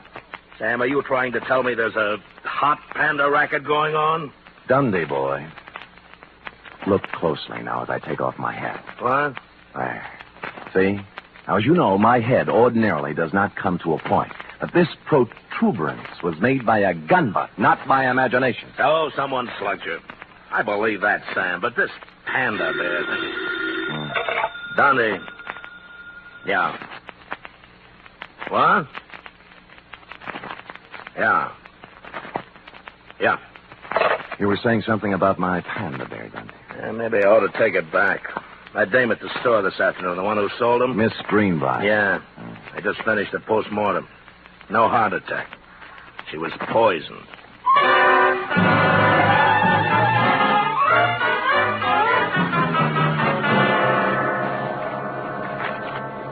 It's a strange thing, Mr. Spade, very strange. I leave my business thoughts at the store. Floor Walker, just try and remember the Dragon Lady's name, huh? Dragon Lady. My good gracious, I can't remember my own name. I'm so upset. Oh, now concentrate now. Look, dark hair, up-tilted eyebrows, red silk dress, Works in lamp department on 7th floor. I can picture her so plainly. Dark hair, Floor Walker. Dark hair. Upshot eyebrows. Eyebrows and the red dress. Yes. Red. Scarlet. Scarlet, that's it. Easy now. I got a list of employees right here. I'll tell you. Scarlet Townsend. Scarlet Townsend, that's the dame. Floor Walker.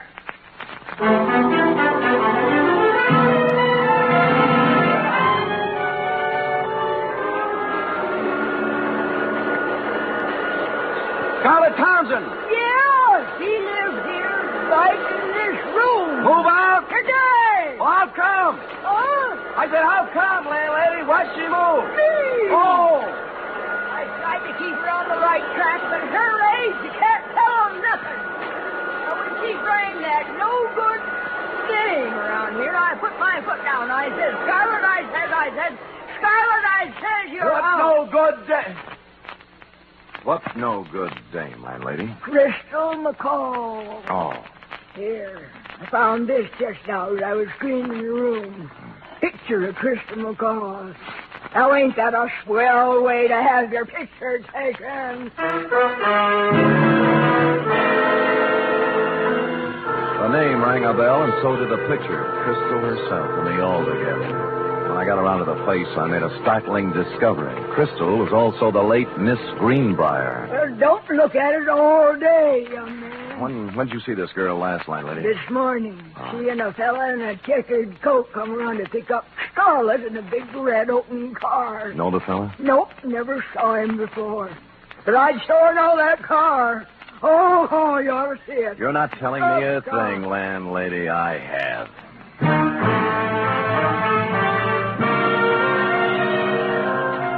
In Los Angeles, I'd have been dead, but San Francisco is not a convertible town. I found a free phone and began calling the dealers, figuring a bright red custom-built convertible is something you remember, whether you see it or sell it. An hour of this got me nowhere, and I'd begun to wonder if the car had been smuggled up from the unmentionable side of the Tehachapi when the wind changed. Sold the yellow one a while back. Thanks, but near misses don't count, friend. But the buyer had it painted red. Special job. Well, you're improving. Who's the buyer? Kim Thorne. Dr. Kim Thorne? Right, Dr. Jules Kim Thorne. Lives on Motley Drive in Burlingame. That's the only red one I know. Great. That's the only red one I need.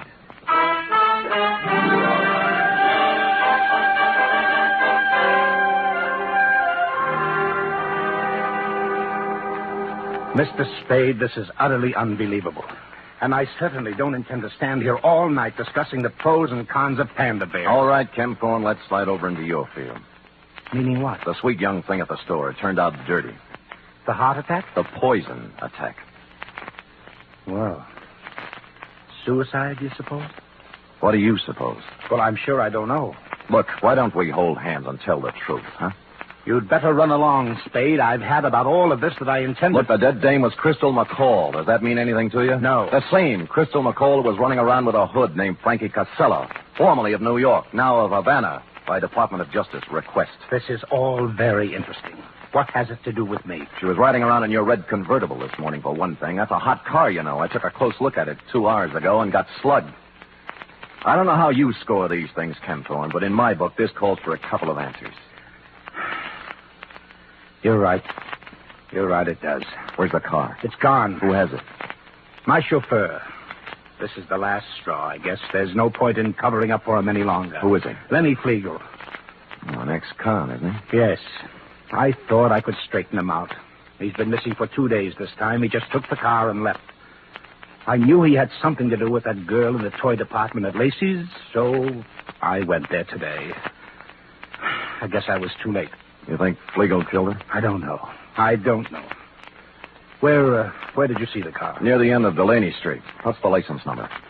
49H822. Oh. I'd better report it stolen. If you need me to testify, please... Feel free to call. That I will, Dr. Ken Thorne. Bye.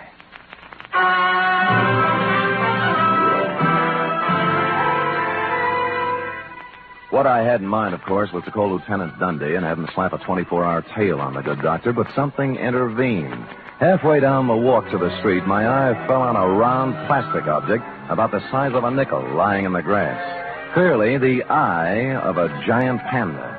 Since two other eyes were obviously watching me through Dr. Ken Thorne's front curtains, I continued gaily on to my cab, drove up a half block, got out, and walked back. Just in time to see Ken Thorne pull away from the curb in his other car, heading towards El Camino and points north.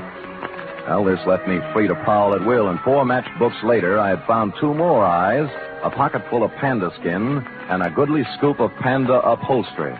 The trail led to the garage. No wonder his car was stolen. He must have had to leave it on the street all night because there was no room for it in the garage, which had been turned into a kind of panda abattoir, crammed to the rafters with panda bears, all the giant size, too, in various stages of dishabille.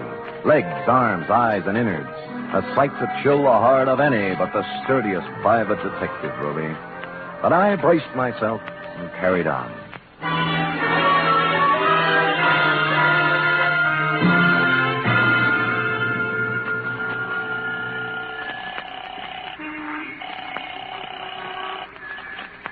Homicide, Dundee. This is Sam, Dundee.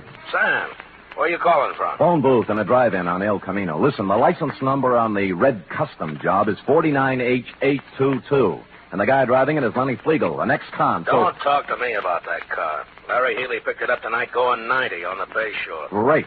Lousy. Why? What happened? Next time I see one of them panda bears, I'm going to spit right in its eye. So Larry pulls the guy down, and first thing he sees is the panda bear with a necktie. What about the dragon lady? She came second. All Larry can think of is the hot panda bear. Figures they stole it, so he takes it back to the patrol car to return it to the kid. No. Yeah. By the time he got the exhaust smoke out of his eyes, they were gone. Oh, what's that license number again? 49H822. You sure? Positive. I'm looking right at it. Oh, Sam. Dundee. Yeah. We're all at Anderson's drive-in on El Camino. Put it on the air.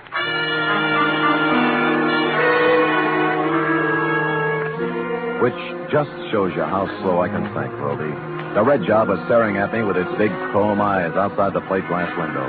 Flegel and the dragon lady, bless them, were having a Saturday night blue plate displayed attractively on the tray racks hung from the car doors. I sidled out of the phone booth and through the kitchen, thereby coming up on the car from behind. More coffee, honey? No, we better get going. Oh, plenty of time. Mind if I join you, Flegel? Huh? He reached and I pushed, and instead of his gun, he came up with half a hamburger. It was too harsh a light for the dragon lady to operate effectively, and by the time Larry Healy and the prowl car pulled up, they decided to do it the easy way. You all comfy back there? Lovely, Larry. Flegel? Dragon lady? Shut up. What about the red job? What are you going to do with it? Larry? Oh, I found it till the lawyers are through talking. Sam, you want to go by way of Delaney Street? Yeah. Okay. Why Delaney Street? Larry delivered the Panda. Huh? Sure, to the kid, Roby Dozier. We'll have to go and pick it up. Lenny. Yeah. What's it worth, Flegel? 50,000? 100? The little kid's got it? Yeah. Oh, Carcel will be disappointed, Flegel. With the tax boys watching both him and Crystal, it looked like a safe way to get some of his dough out of the country club. Wasn't my idea. I hated him. I did 8 years for him, Spade. I could have killed him. Shut up, Lenny. I don't care anymore. The heck with it. Look, it wasn't me. The guy who's running things for him here is Dr. Kempthorne, but Crystal had the dough. He killed her. He took her to lunch today, and Go ahead, Lenny. So he poisoned her. Then what? she fixed up one of the pandas. He didn't know which. Stuffed it with bills, 80, 100,000, I don't know. Anyway, you'll find the money in the red car under the back seat. Under the seat? What are you talking about? It's in the Panda. The kid's got it. Look, why do you think I'm telling you this, you stupid flatfoot? I fixed that thing for Carcel myself after we took the dough out. What, kid? It's got a bomb in it.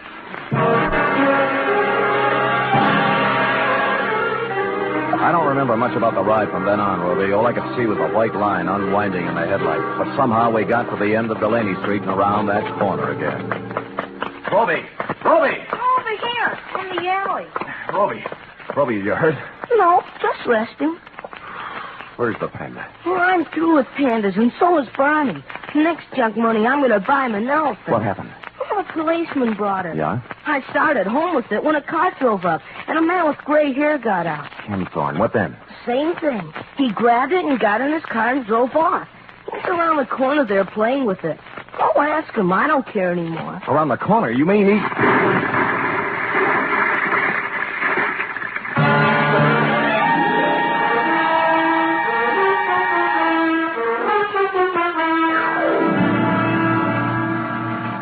Period. report. What a A hurry. highly inconsiderate thing to do to a panda, but I'll give him one thing. What, Sam? He had the good grace to park in front of a vacant lot before starting to tear it apart. Oh. And, of course, to coin a phrase, he saved the people some money. And now, if you're a good, efficient girl and run that through your infernal machine, who knows what I'll have in store for you when you're through. No jelly beans till work is done. Now, scoop, scoop, scoop.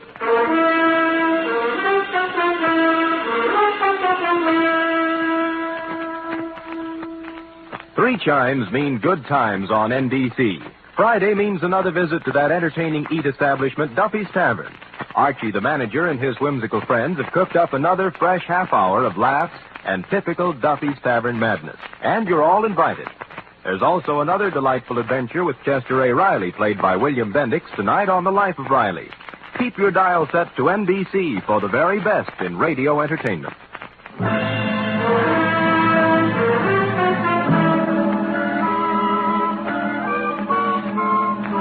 Here it is, Sam. Mm-hmm. All official? Yeah.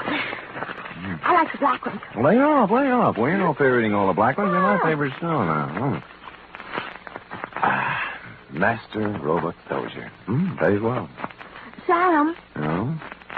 I hope Roby appreciates you. Oh, he's just a kid. I think he appreciate me. Oh, I appreciate you, Oh, Sam. I appreciate you too, sweetheart. You're so pretty and so efficient. Am I, Sam? And so good about not kidding me all the time for your back salary. Yep. Right when I stop and think of you, I go all choked up. Me too. Come here. Huh? Angel, Yes? it's all yours, dear. The rest of the jelly beans. Happy New Year. Oh. Good night. Good night, sweetheart.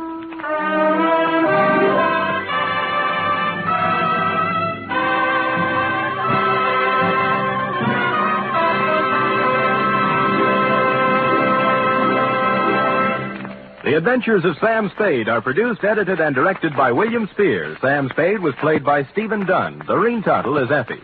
Script for tonight's adventure by Harold Swanton. Musical scoring by Lud Gluskin, conducted by Robert Armbruster.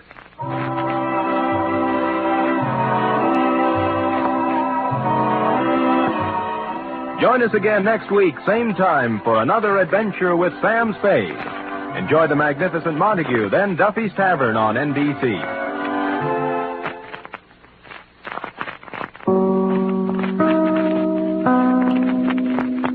The National Broadcasting Company presents The Adventures of Sam Spade, Detective.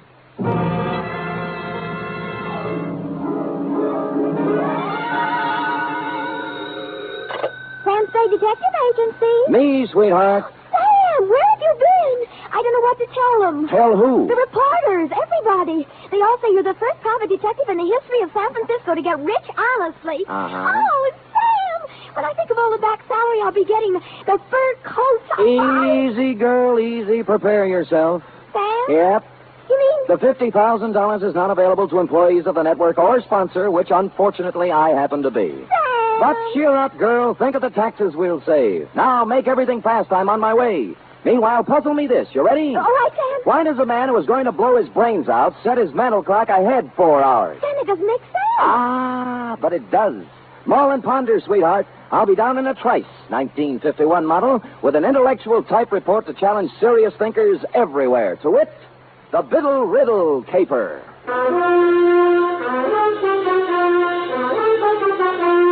For NBC, William Spear, radio's outstanding producer, director of mystery and crime drama, brings you the greatest private detective of them all in The Adventures of Sam Spade. All alone by the microphone. Effie? Sam, I just can't get anywhere with this. Never kick on the third down, Cherub. Give it another No, try. it's no use, Sam. I'm mentally through. Well, you know best. I just give up. Sam, Huh? what are those funny little bumps on your cheek? Go ahead, guess. Smallpox? Hey? You get more. look like little waffle marks. That's what happens when somebody hits you with a microphone, sweetheart. Now, if you look closer, just above the marks, under my eye, Oh, yes. clearly and distinctly, in reverse, of course, the 3 letters of a network known far and wide for its hospitality to unemployed private detectives. You mean? Shh, not here, girl. Poise the pencil. Who knows? A sponsor may be listening. Ready? Yes, To Mr. Tracy Abbott, Drake Carlton Hotel, copy to Dundee at homicide. From Samuel Spade, license number 1375596. Subject, the Riddle Caper. Dear Tracy, it had a nice conventional start, this one. A nice conventional phone call telling me to drop up to room 402 of the Drake Carlton around 3 in the afternoon. But when I got there, I found that over the nice conventional number on the door was hung a temporary sign reading Olympic Radio Productions. Tracy Abbott, editor, director, and producer. Bidding farewell to the nice conventional part, I made bold to enter the door. Abbott, 5'8" of solid Hollywood, was waltzing with what I took to be a musician, composer, or some such. We open Coal Bunny like this. Now, Killer at Large. Banging with the theme. Theme. Bum, bum, bum, bum, bum, bum, bum, bum, bum, bum, bum, bum, bum, bum, bum, bum. A great big wonderful chord there, Bunny. Check. Check. And then the teaser. Quote. Don't go away, you out there. Stick right close to that radio set of yours, because the next half hour might put $50,000 in your pocket.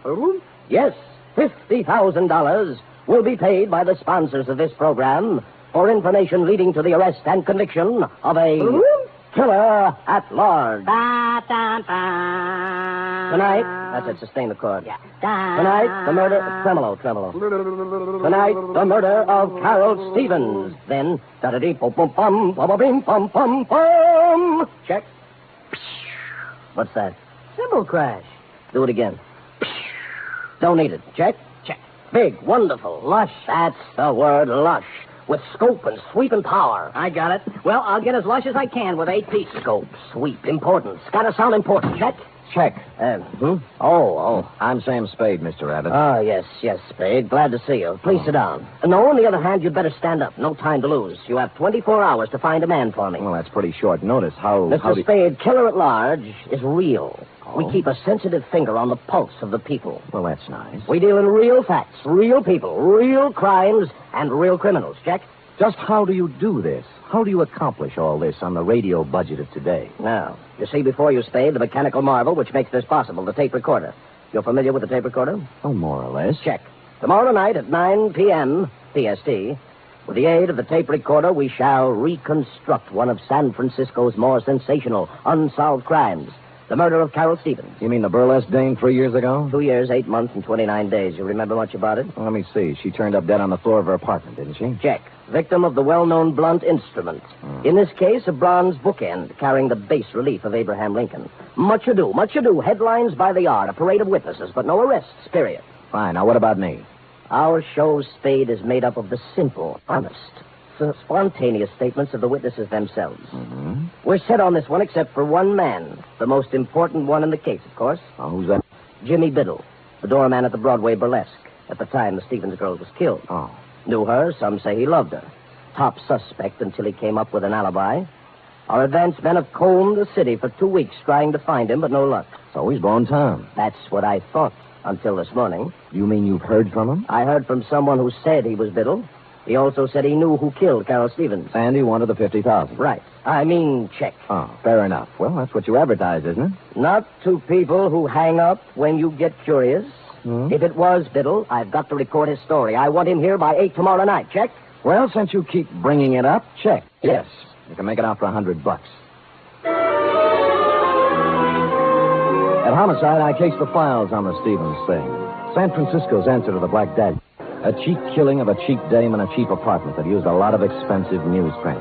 She'd taken her last turn under the blue spot around 10:30, left the theater, and hustled straight home, because at 11 sharp, according to the neighbor across the hall, someone had tried the Abraham Lincoln bookend on Carol for size. She hit the floor just as the 11 o'clock news came on. Biddle's alibi had to be good, and it was. It came, as a matter of fact, from the greatest little alibi factory in town. Biddle was drinking old fashions with Joseph P. Norgard, the well-known criminal lawyer at the time of the killing. So I trotted over to Norgard's office on Market Street, found him tied up, and settled down in the waiting room next to a gimlet-eyed youth in a neon-striped suit who looked like he made a living sticking up crap games. He was filing his nails. Buddy, Yeah, buddy. You sure you're in the right office, buddy? Positive, buddy. I just thought I might save you some trouble, that's all. Sam Spade, ain't it? Hey, you're a smart kid. I try hard. I still think you'd be wise to blow. Now, this is quite a turn you do, buddy. Study nights with Richard Woodmark. Sam, I told you I want to save you a bad time. You're a nice guy. Thank you. Must be a lot of things you can do around town to make a buck without coming here. Now, why don't you lift it out of that chair? I'm not going to do it, Mr. Norgard. And that's fine with me. I'll get with you later. Bye, buddy.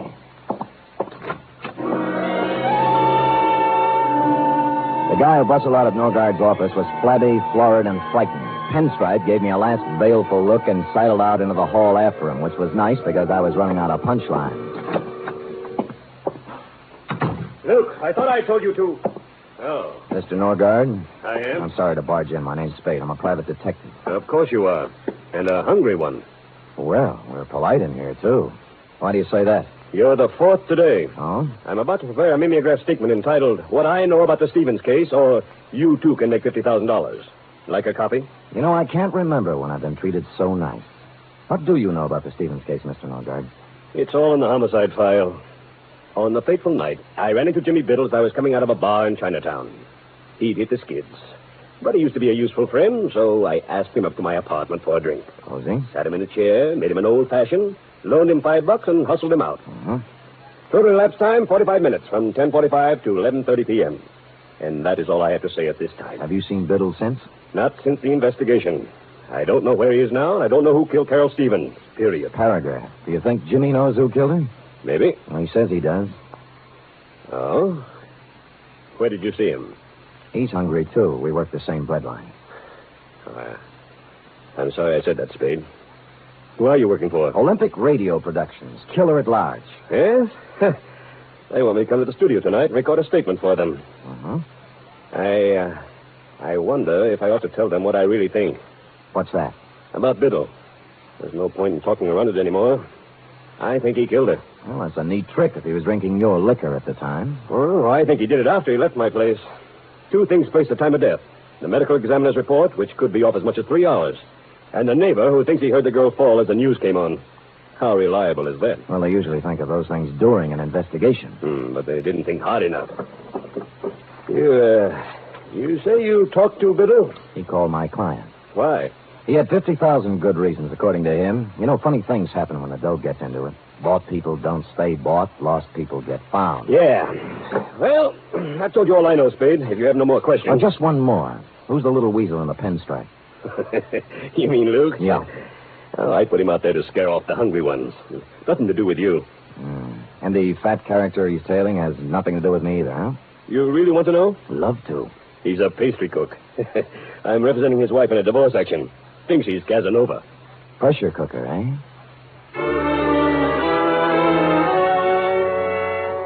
Shoving Norgard, Pinstripe, and the flabby pastry cook in the look-up later section of my hat band, I took off for Biddle's last known address, a boarding house on Pacific Avenue. There I held hands with the landlady long enough to learn that A, she hadn't seen Biddle since a few weeks after the murder, but B, when last heard of, Biddle had gone on from the burlesque dame to something even more extremely female. According to the landlady... Name's Rosalie. Understand she's working on the line at the Pacific Ballroom. Red hair, blue eyes, and boom, boom. You get me? I got you. Pacific Ballroom, eh? Would you do that last again? Boom, boom. Yeah, just checking. Thanks, Mrs. Landlady.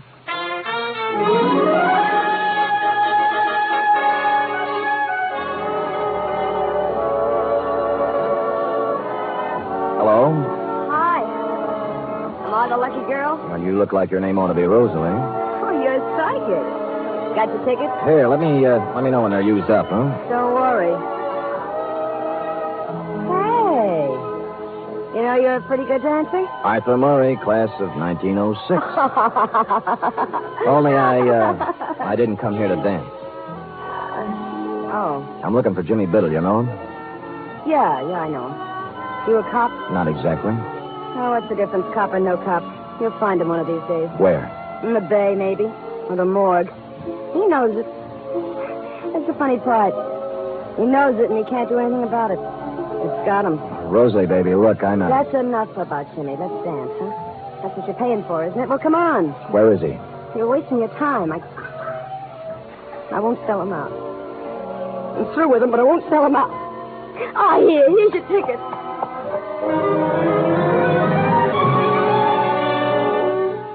I sauntered over to the soft drink fountain and mulled the problem over a Coke for a minute or two. There are ways of dealing with dames like Rosalie. Some of them are a little cruel, as this one was going to have to be, but time was of the essence.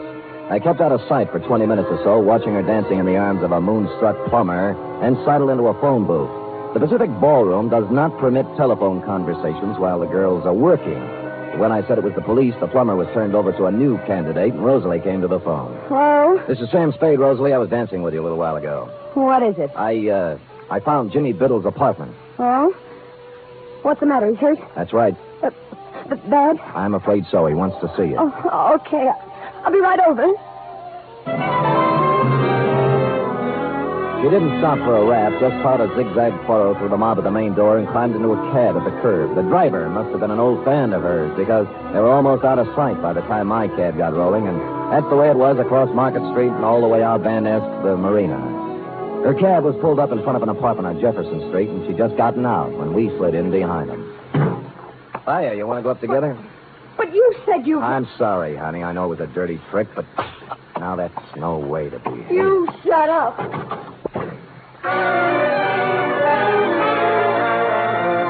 The gold card holder by the doorbell listed the tenant as W.R. Smith. Mr. Smith was evidently not home. The lady manager in the apartment next to his was, and after the usual license showing and more than the usual sweet talk, she came up with the key.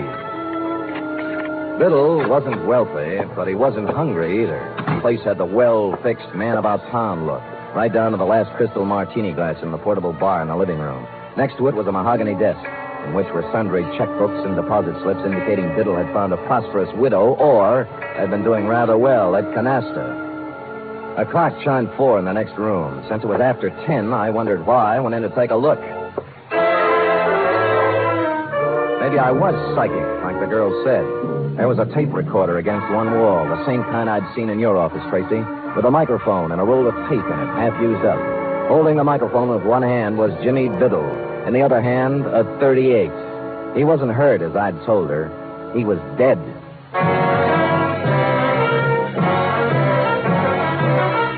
You are listening to the weekly adventure of radio's most famous detective, Sam Spade.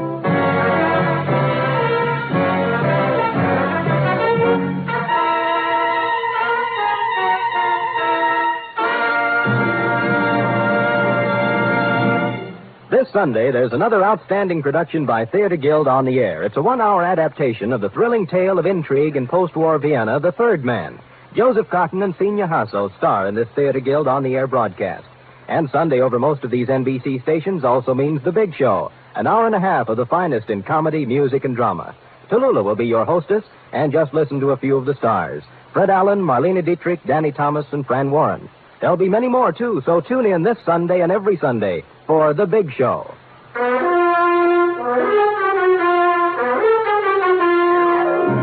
And now back to the Biddle Riddle Caper, tonight's adventure with Sam Spade.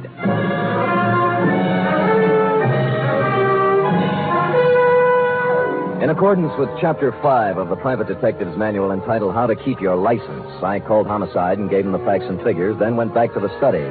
Jimmy Biddle was surrounded by props like Part 1 of the photo crime puzzle. I carefully reached over his shoulder and pressed the button on the tape recorder. My name's Jimmy Biddle. The DA will remember me. We saw a lot of each other during the week after Carol Stevens hit the deck in her apartment 3 years ago. At just about this time of night.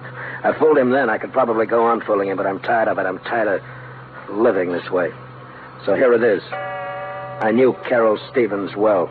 I was crazy about her, and I was jealous, too. That's why I killed her. Thought I could go on and on, playing hide-and-go-seek for the rest of my life, but sooner or later this kind of thing gets too heavy to pack around. You gotta get rid of it, one way or another. Period. End of report. I I rousted the landlady again, and we went over the room together. A helpful type landlady. She contributed 1,000-odd bits of gossip about Jimmy Biddle, only one of which struck me as interesting. She'd come in this morning, she said, to clean his apartment, and among other things, had wound and set the 8-day clock on the mantel. The same clock, which was now exactly 4 hours fast. Looking closer at the tape recorder, I saw a small label pasted above one of the knobs, reading Murgas and Reed, recording technicians. Next scene, the manufacturing section of Sansom Street. A 5-story building, all dark at this hour, except for a light in the office on the second floor back, which happily turned out to be D1. Burgess? Reed! Anybody! Hello. What do you want? Well, the pastry cook. I'm sorry. We're closed, you see. Office hours 9 to 5. Now, wait a minute. Just a minute, pastry cook. I'm not a pastry cook, sir. My name is Murgas. I am one of the proprietors here. Just a moment, sir. Sorry. It was getting cold out in the hall. Oh, so you're Murgas, huh? I am. And I don't care who you are. I know all about it, sir. I know it wasn't a practical joke. What wasn't a practical joke? That tape. You can march right back to the man you're working for and tell him he can't buy me off. Is that clear? Not very. There's no use denying it. I saw you in his office this afternoon when he threatened me. Get down, Murgas! What is it all? I crawled out on a fire escape in time to see my buddy in the pinstripe suit hit the bottom. The alley crazy was blind at one end, so Luke took off toward the street. I caught him in one leg. He stumbled, fell, smacked his head against the brick wall of the alley, and took the count. I was frisking him when a prowl cop who'd heard the shots moved up. I convinced him I wasn't rolling a drunk and left him to run back upstairs. Burgess? Burgess? Here. I better get you to a hospital. Who are you? Sam Spade. I don't work for Norgard. Right now I'm trying to hang a murder rap on him. Told me it was a practical joke. A gag. What? Tape. Jimmy Biddle. Tape. Jimmy rented the machine from you and made the tape himself, right? Yes. He... Norgard. What about Norgard? Tried to beat me into it. Beat me. Wouldn't give it to him. Give what? Tape. No.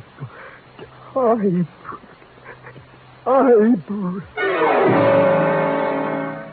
tried to point to the desk as he passed out, and so to this already bubbling stew, we had a crucial typewriter.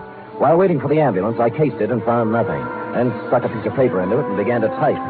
4 quick brown foxes had jumped over 4 lazy dogs when the sound changed. I looked closer, then tackled a messy job I always leave to my secretary. I hate to play with typewriter ribbons, but this wasn't a typewriter ribbon, since said ribbon had come to an end and I was pecking away at a piece of sound tape.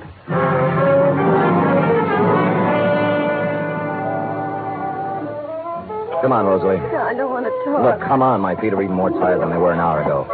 Okay, you first. All right, now. I'm sorry, Mr. Spade. I thought you were lying when you said Jimmy was hurt. Look, let's not go into that now. He was blackmailing Norgard, right? I don't even know who Norgard is. You knew Jimmy was shaking someone down, didn't you? I never knew where he got his money. I just know it was dirty money. He'd laugh and say he was living high, but not for long. He never mentioned Norgard? No, he just said he was going to make $50,000 on a radio program. Did he say how? Singing. I thought he was kidding, then he showed up with that tape recorder. Well, he wasn't kidding. Then what? He wanted to be alone, he said. He was going to make an audition and send it to a sponsor. That's where he made the mistake. He sent it to the wrong sponsor. Huh? He figured to hit Norgard for the biggest touch of all. Thought hearing it might make him dig deeper. So he recorded his statement, sent it to Norgard for a sample. But there was something he didn't think of. What do you mean? He should have studied up on his tape recorders, baby. With a pair of scissors and a good technician, Jimmy's eyewitness account turned into a first-class confession. The final phase of the Biddle Riddle was, as you will recall, Tracy, enacted on one of the sound stages of the nation's leading network, where, as you will also recall, you were busily transcribing the testimony of various witnesses on the Carol Stevens case. How you got him there, I'll never know. But there he was, as big and legal-looking as ever, perjuring himself once more into one of your microphones. I walked out of the Twins Dragon on Grant Avenue. As I remember it now, Biddle was across the street. He apparently recognized me, though. Excuse me, will you, fellas? What? Spade, you idiot. You ruined it. I'm sorry, Tracy. Oh, we'll have to start it over again, Mr. Norgard. Would you mind if I record a few remarks? Spade, please understand my position. Biddle's confession has changed everything. I know. The killer is not at large. Yeah. 24 hours we spent recording the show. Now it'll all have to be done over again. Sorry. These people at this house. Listen, Tracy. All right, Spade. What is it? I'm only trying to help. Now, where's Biddle's confession? On the machine there. We're going to dub it onto the main tape. Good. Now, be a good lad and show me where you're starting to stop it, huh? Right there. Okay.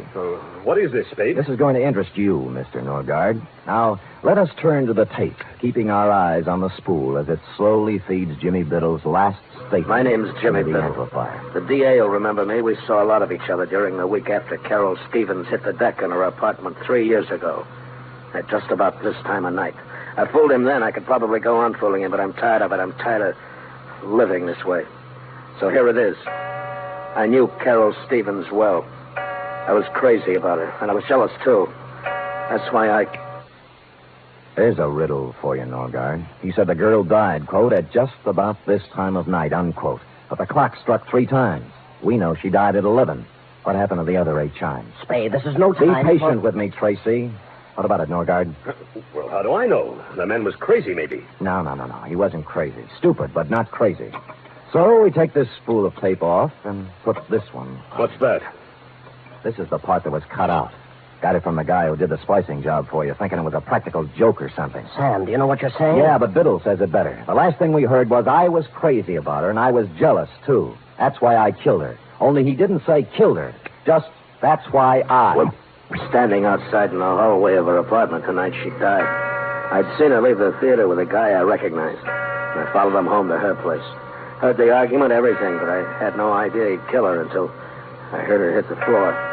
Door busted open then, and he came out looking like a crazy man. He didn't even see me. He just ran down the back stairs as fast as he could go. I went in and saw her lying on the floor, dead. I could have killed him then, but I thought of something better. He's good pay. The cash comes right on time. But I'm tired of living this way. So there's the story. The man who killed Carol Stevens... That's your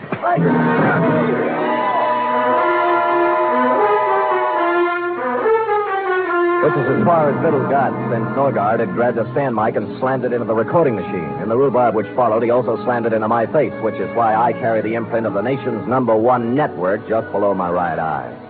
So that's about the crop, Tracy. Norgard and Pinstripe now lie cheek by jowl in the jail hospital trying to think of an honest lawyer who'll defend them. While you, Tracy, with a 3rd round of interviews before you, are considering tossing out Carol Stevens and doing the shooting of Dan McGrew. Period. End of report. Sam, how unfortunate. Unfortunate? You never got to explain about the clock. It was 4 hours back. Why, sweetheart, that's self-explanatory. The clock said 4, you see? But it was 12. Biddle have been dead an hour, which makes it 11. Carry 1. Subtracting 4 from that leaves 7. 7. And assuming he'd been there an hour before that makes 6. Sam, what relentless logic. Just like Ellery Queen. Effie, on this program, we do not plug rival products. Now go and type that up while I figure this out. Scoot, scoot. Yes.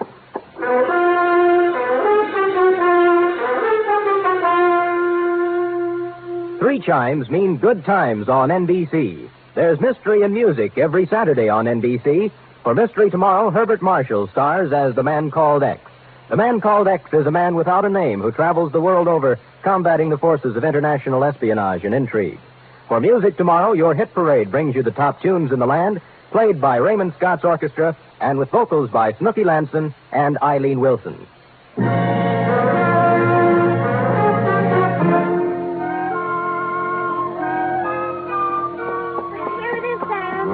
Thank you, dear one. I see by the furrows in your brow that you have not as yet solved the matter of the missing chimes. Oh, why Norgard set the clock ahead when he shot Jimmy Biddle?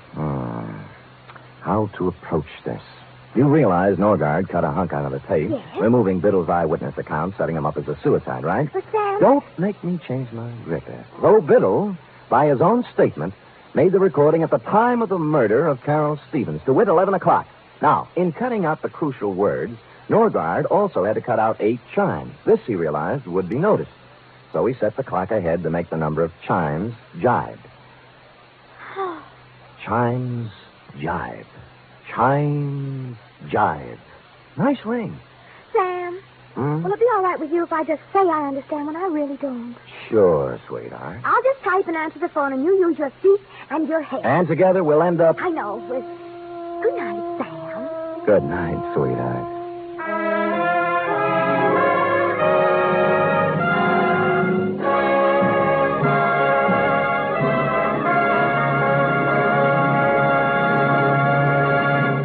The Adventures of Sam Spade are produced, edited, and directed by William Spear. Sam Spade was played by Stephen Dunn. Lorene Tuttle is Effie. Script for tonight's adventure by Harold Swanton. Musical scoring by Lud Gluskin, conducted by Robert Armbruster.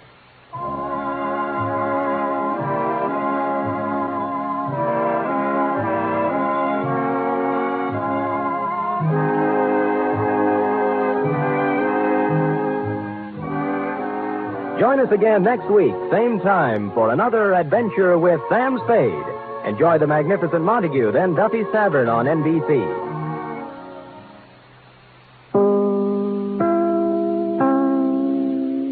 The National Broadcasting Company presents The Adventures of Sam Spade, Detective.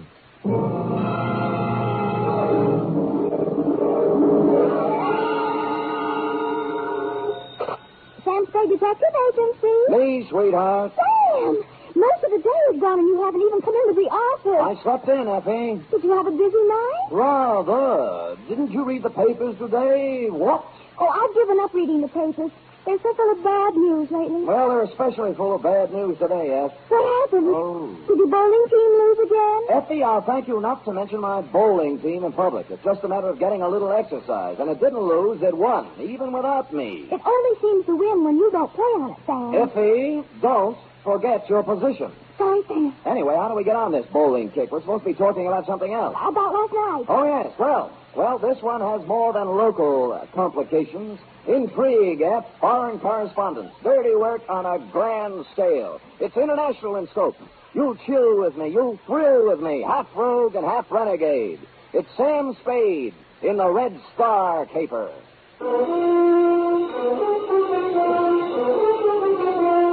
For NBC, William Spear, radio's outstanding producer-director of mystery and crime drama, brings you the greatest private detective of them all in The Adventures of Sam Spade. Effie? Yes, Sam. Yeah, I'm here. It's about time. Well, I'm here. It's about time. Effie, you sound more like a shrew every day. Thank you, Sam. I'm just being practical, you know. How can we make money if you don't show up?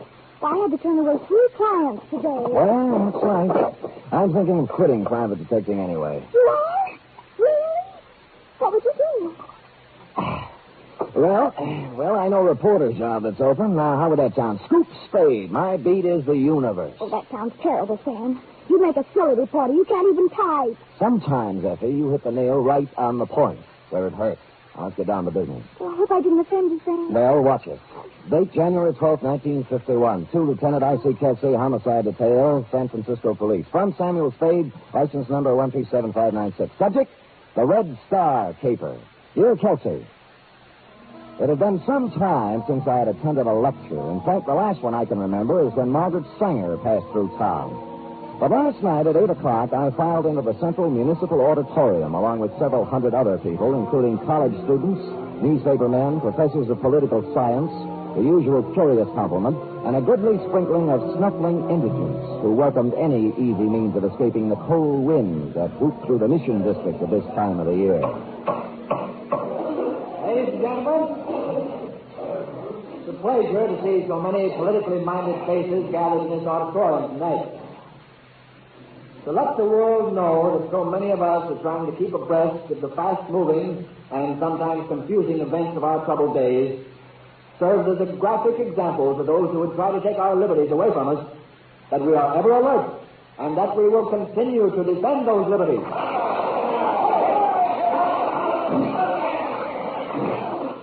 Only by taking every opportunity to display our willingness to understand and act on the problems that face us can we serve notice to the world that we are ever ready to pick up the gauntlet of international challenge whenever or wherever it may be thrown down.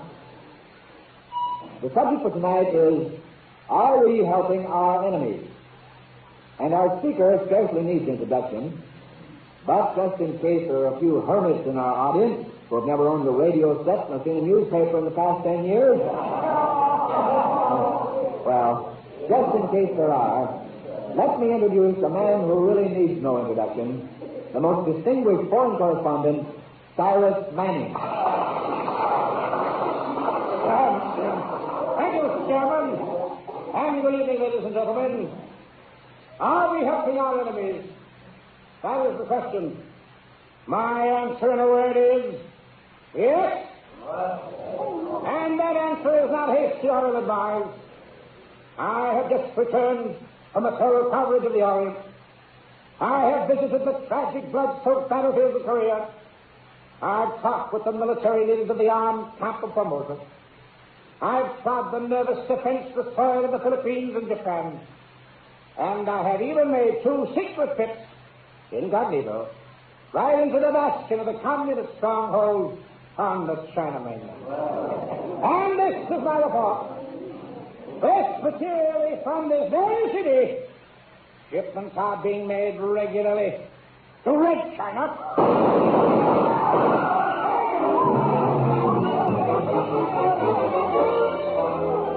I was sitting halfway up the hall when the lights went out. I cut for a side aisle and raced for the stage. Someone was running for a back exit, and I followed. I was too late. The car had roared out of the back alley and was gone. On the stage, someone had rung down the curtain. Cyrus Manning was on the floor, and the chairman was bending over him. He's dead. They almost shot me, too. Let me see. Yeah, you're right. There's nothing anybody can do for him right now. The lights went out, and then the shot. Oh, this is the most terrible thing that ever happened to me. To you? Shall I ask him to get up and call the police, or do you think that with one last dying effort you might do it? I'll call him. I guess he did get the worst of it. I guess he did.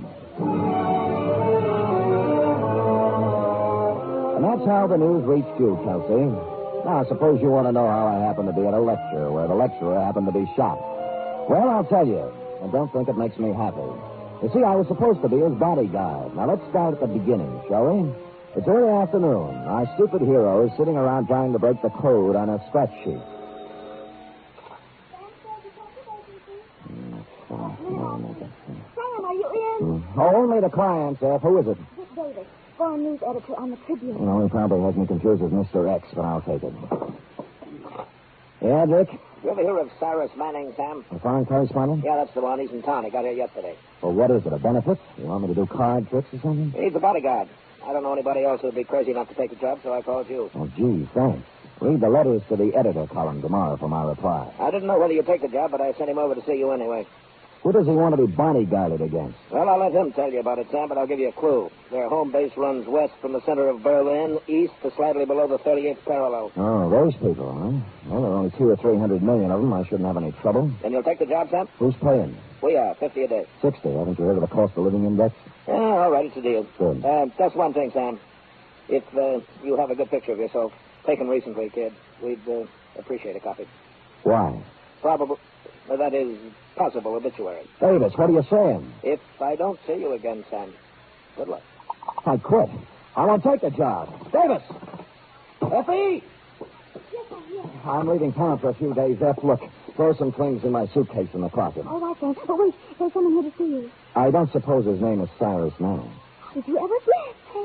Oh, it was easy. I just thought of the name of a man I would least like to see. Send him in. Sam, sometimes I just can't understand you. I have the same trouble, F. I'll send him in and forget about the suitcase. I am not going to succumb to hysteria. Are you sure you're all right? Of course I am. On these troubled times, we must keep our heads cool and our powder dry. Well, I try to. I'll send him in. All right. You let him in now, Mr. Thank you.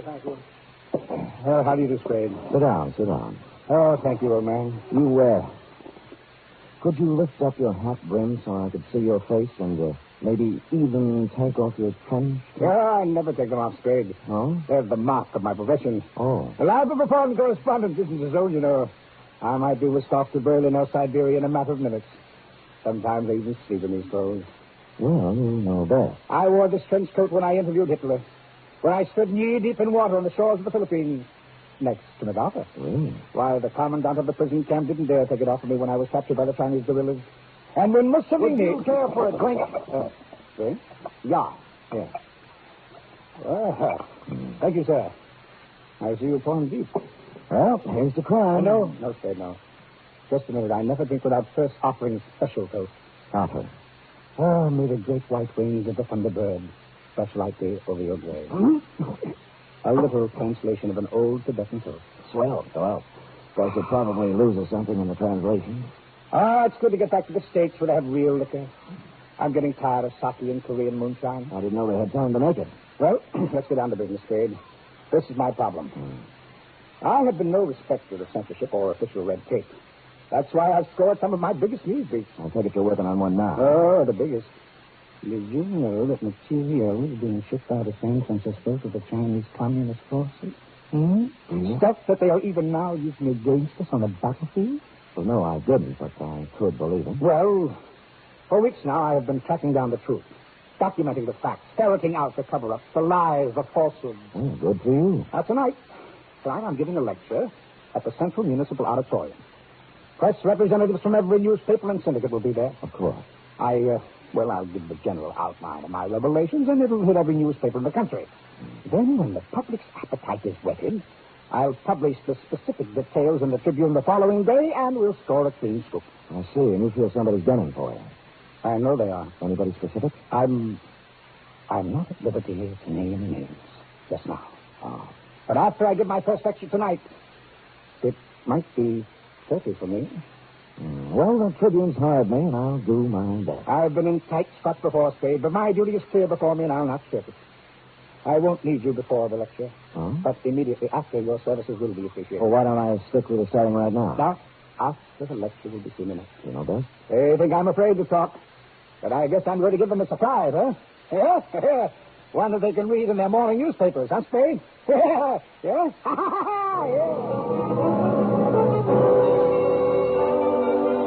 Well, he was half right, Chelsea. It might not have been a surprise, but they were able to read it in the morning papers. And at least Manny got a laugh out of it, which is more than I did. You arrived at the murder scene 3 minutes after you were called. He was shot, Sam. I would say so, Chelsea. I would say so. Well, and it's easy. We'll search everybody in the audience before we let them go. Chelsea, I was in the audience. Manning was shot from backstage, and whoever did it ran out the back door. Oh, that's right, Sam. You already told me that. That makes it a little harder. Now, look, Chelsea, the doorman is sitting right over there. See, the killer knocked him down coming into the stage. Now, why don't you question him?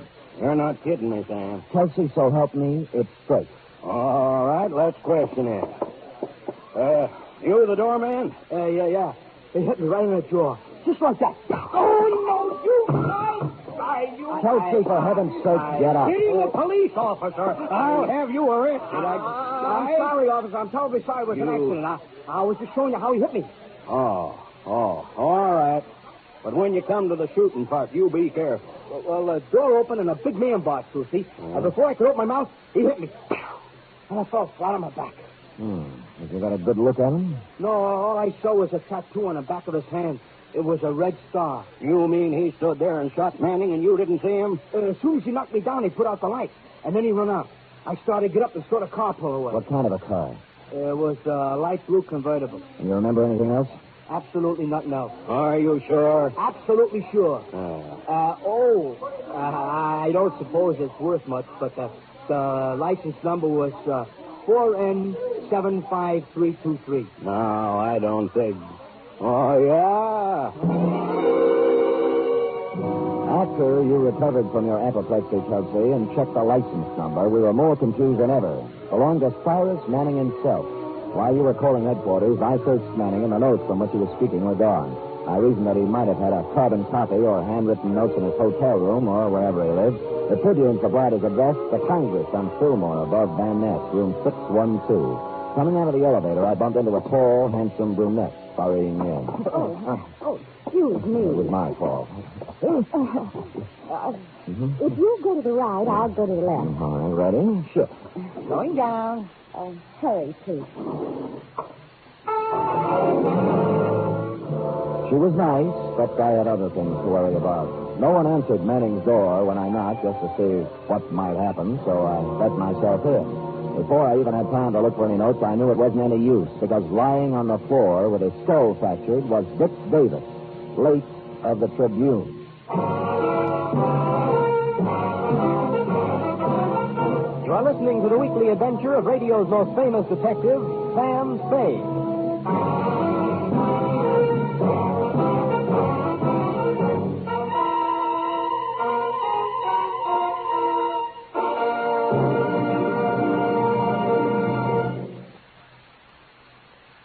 90 minutes of comedy, music, and drama, all presided over by the glamorous Tallulah Bankhead. That's The Big Show, brought to you every Sunday on NBC. This Sunday's Big Show features such bright stars as Jack Carter, Jimmy Durante, Louis Calhern, Martha Ray, and many more. Plus music by Fran Warren and Meredith Wilson's chorus and orchestra. It's The Big Show. And Sunday over most of these NBC stations also means a 1-hour adaptation of a famous play or story by Theater Guild on the air. This Sunday's Theater Guild production is Philby, starring Rex Harrison and Teresa Wright.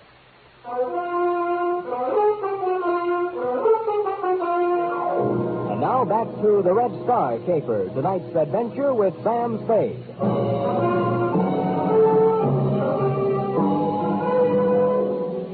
Cyrus Manning's room had been worked over thoroughly. There were no notes lying around which described the activities of anyone sending war material to the Chinese communists. The only pertinent piece of evidence was the corpse of Dick Davis. I didn't call your office right away, Kelsey, because I wanted to get out of there and begin asking some questions before the trail was cold. Strangely enough, in a man's hotel room, there were many items that belonged to a woman. Clothes, makeup, and so on. And they recalled to mind the girl I bumped into getting out of the elevator. And this recalled to me the elevator operator. I've seen her coming up and down a few times. I know who she is. Did you know Manning when you saw him? Yeah, I knew him, the celebrities. But I can't remember like everybody. Was the girl ever with him that you remember? Well, not that I remember. Do you recall a short, dark, thin man coming up, name of Davis? They don't pay me to remember the people. I just get paid to take them up and down. And not very much either. Will this help you remember anything? What $10 will do for your memory.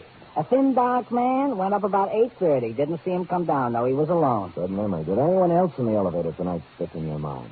The only guy I can remember is one who didn't look like he belonged here. Big. Had a pockmarked face. Huh? Oh, and on the back of one hand, he had a red star tattooed. Manning was going to reveal something about material being shipped to China. Shipped was the word I'd overlooked. And someone tattooed who looked as if he didn't belong in a good hotel and had the smell of a waterfront on him. So I sloshed myself with cologne and went looking for the man who knows most about the strange smells of a waterfront. In fact, he's one of them. He's an indescribably low man, a fungus on the tree trunk of honesty, a spider in the lunch pail of lawfulness, Porky Grouse, a stool pigeon, so low he has to climb down a ladder to tie his shoelaces. I found him at the Blue Lantern bar, took a capsule to settle my stomach, ordered a bottle and 2 glasses, and somehow forced myself to loathe Well, if it ain't my old buddy, my old drinking pal, Good Time Charlie's Spade. Buddy. You pouring, Sam? Porky, the other side of the table, please. I might need room in case of fire. I like it on this side, Sam. I can keep my eye on the window. All right, I'll move. Oh, Sam, you're too far away. I can hardly see you. McLeoud. Now, look, tell me something, Porky. Do you know anybody who's shipping stuff to China from here, or someone with a red star tattooed on his hand? I mean, just so high, I don't think I could squeeze a word out of it. All right, here's one. You're Prince Sam. Please. It's still kind of dry, Sam. Okay. Oh, there's nobody like you, Sam. You're beautiful. Others were. Where was we? Who was that stooling on? Usually me, but if you can't think of anything else, try to remember where these drinks came from and talk accordingly. What do you want me to talk about, Sam? You better get me quick before my throat dries up now. Have you ever heard of anyone shipping war goods to China, Porky, or a man with a red star in his hand? Ask me something else, Sam. I'd rather not answer that. I'll see if this changes your efforts. Not again. Oh, you're a Prince, Sam.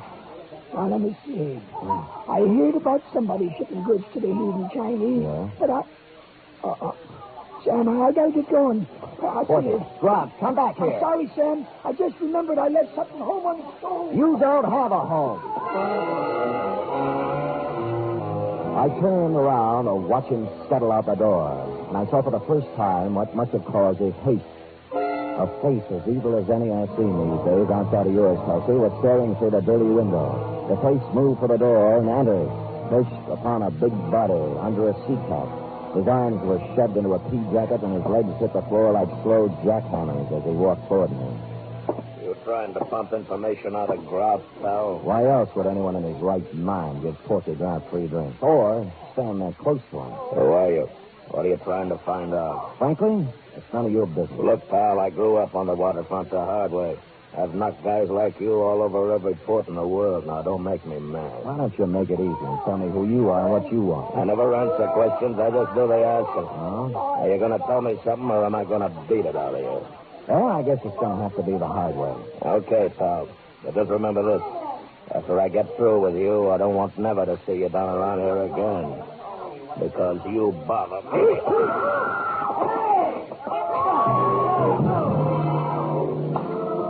Now we come to the embarrassing part of my report, Chelsea. I did everything I usually do, but this time it didn't work. And now I know how those other puppies I batted around for the past few years feel. But all was not lost. It was a crashing right hand coming in from the side that did the damage. And it hit me right under my good eye. And on the back of that hand was tattooed a big red star. When I got up from the floor, he was gone. So was everyone else in the place but the bartender. You feel better now, mister? I told you not to have that last drink. What drink? Who was the guy who did it? Did what? Knock me down. What do you think? Oh, brother, you really got one on. I didn't see anybody knock you down. You didn't see a big red-headed guy in a pea jacket take a swing at me? Look, have a drink on the house. Maybe you'll feel better, huh? Don't give me that lost weekend routine. Who was he? Let go of me. I don't know what you're talking about. What happened to all those other people who were drinking here? Now, look, mister, you can believe it or not, the only two people I've served in here tonight have been you and Porky Grout. And as for a guy knocking you down, well, you must have hallucinations.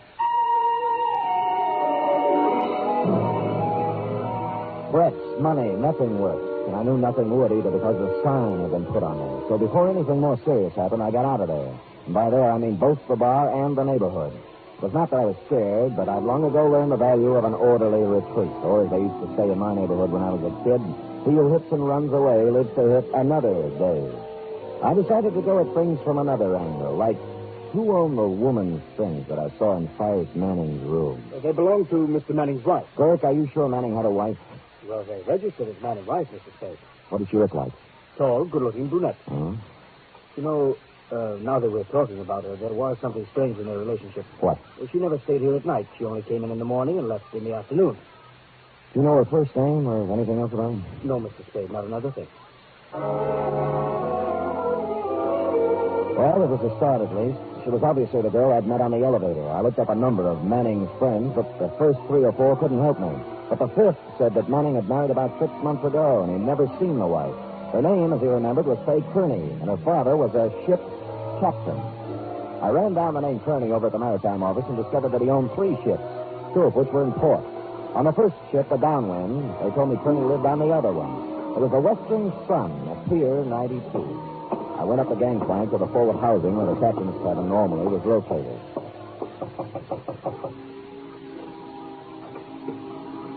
Yes? Faye Kearney, Yes, who are you? remember me from the Congress Hotel? Elevator, 6th floor? I'm not sure. Oh, well, perhaps I should have told you Mrs. Cyrus Manning. Why didn't you come in? Who? Sam Spade. I was hired as a bodyguard for your husband, but I got there too late. Yes. Everybody did. Mostly me. Oh, please don't cry just yet. Why do you say mostly me? I might have done something about it. Why were you running out of the hotel? I found Mr. Davis. Yes. Have you any idea who did it? Yes. Who?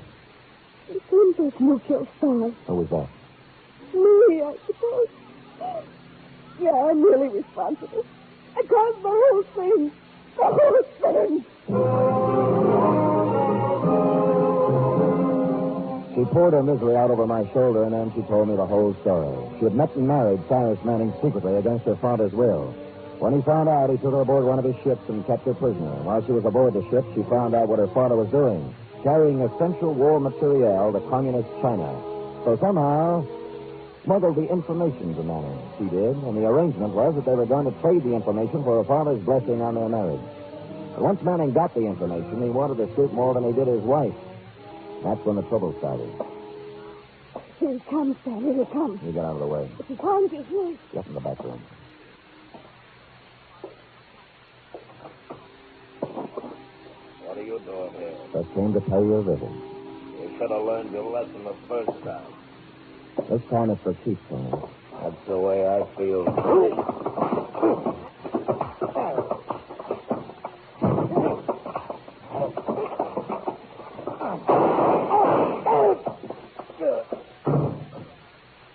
I couldn't let him kill again. I just couldn't.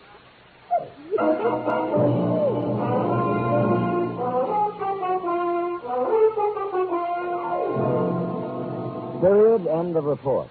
Did he die, Sam? It was a matter of seconds, Beth. Oh, Sam. All that poor girl wanted was love. And look what happened to her. Her father. Yeah. You were the only witness, Sam. You think you might better push the evidence to talk to Sam? I'm tempted, Effie. I'll say that much. Now, go type that up. All right, Sam. I will.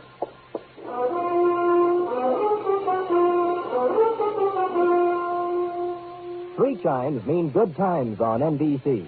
There's music and fun tomorrow on NBC to help your Saturday evening along. Your hit parade brings you the top tunes in the land with Raymond Scott, Snooky Lanston, and Eileen Wilson. The Dennis Day Show sparkles with songs and madcap adventures, starring charming, boyish Dennis Day. And Grand Ole Opry presents Red Foley and his friends in 30 minutes of music and laughter, Western style.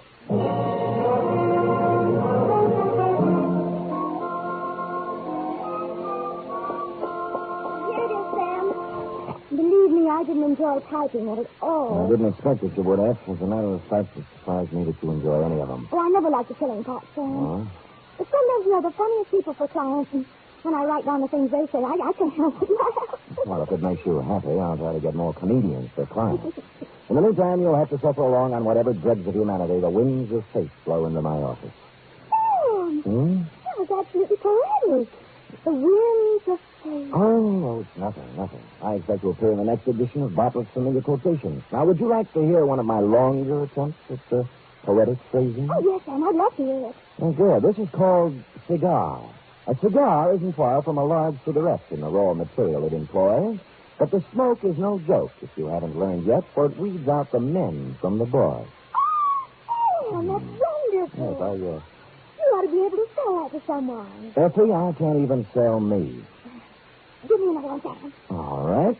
There was a young girl with a heart as big as the wheels on a cart. At the end of the day, she always would say... Good night, Sam. No. Good night, sweetheart. Oh, Sam, you're wonderful.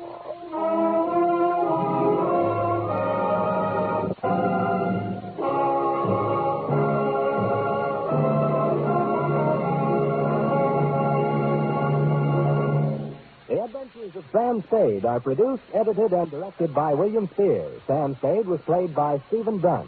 Lorene Tuttle as Effie. Script for tonight's adventure by John Michael Hayes. Musical scoring by Lud Gluskin, conducted by Robert Armbruster.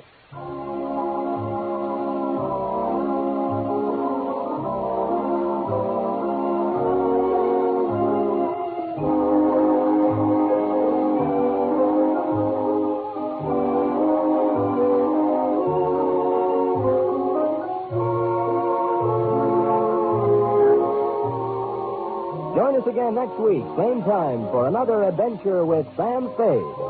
Enjoy the magnificent Montague. Then it's Duffy's Tavern on NBC.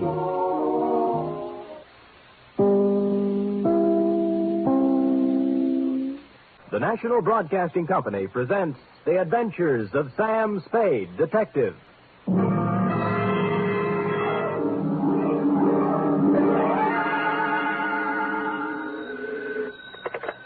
Detective Agency? Miss Perrine? Who did you think it was, Sam? Mata Hari? You don't know what a hot guess that is, Cherub. Really, Sam? Mm-hmm. You think I'm the femme fatale type? In a black velvet gown with a veil? What chance would I have? Sam, you've given me new heart. Deservedly so, Wonder Girl. And in femme fatale, you have hit upon what might be called the keynote of the saga, which even now I am itching to tell you. A saga? More, a tale, Effie, well calculated to keep you in Oh, no, we better put that another way. But while I mull a subtitle for this Oriental tapestry, find yourself a copy of something by Eric Ambler or E. Phillips Oppenheim and bone up on the ground rules of international intrigue. Ooh, international? Ooh, yes. The next 39 steps you hear will be me walking up to the door in my black Homburg and velvet collar, with my pockets bulging with plans for submarines, supersonic airplanes, and secret fortifications, and my tongue a wag with a report which will echo around the embassies of the world as the Cloak and Dagger Caper.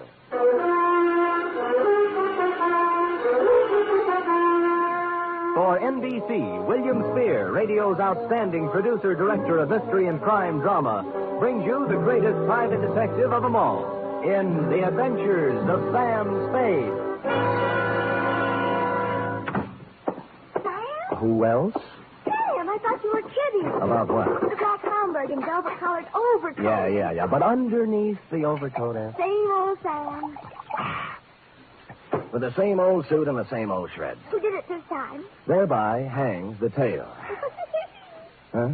It's hanging out the back of your trousers, Sam. What? Your shirt tail. Well, better keep the coat on. Jawaharlal won't mind. Who? Jawaharlal Barra. It's his coat. We'll go into that right now. You ready? Yes, sir. To? Jawaharlal Barra. Jawarhal, uh-huh. Well, speaking. From Samuel Spade, license number 127596. Subject? The Cloak and Dagger Caper. Dear Jawaharlal. I'd been out Friday night until 4 a.m. watching wedding presents. So when Saturday turned up rainy, I did the mad, impulsive thing and decided to stay home. I plugged the phone, built a fire and a tall drink, invited Freddie, the neighbor's cat, in for a short milk, put my feet up and my head down, and reached for a magazine. A picture of peace, Jawaharlal. Freddie lay on the coffee table, purred, and busied himself spinning the hand-rubbed lazy Susan my unpredictable Aunt Adelaide gave me for Christmas. The magazine turned out to be Time, with a picture of an austere Asiatic gentleman on the cover. 2 pages, and I had the kind of headache you can only get from reading the news these days, so I turned it in on a slick pulp with a breathless yarn about an international gumshoe and a satin-lined cloak who kept running into women with bosoms full of papers.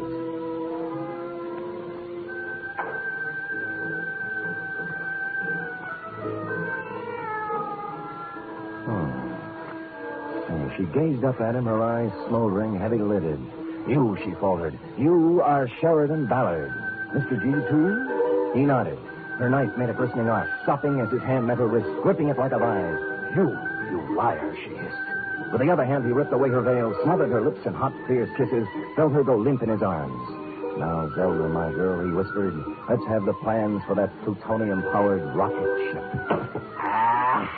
Veil lady. Mr. Spade? Huh? Well. What can I do for you, Veil Lady? You do not mind that I come in so? How did you come in so?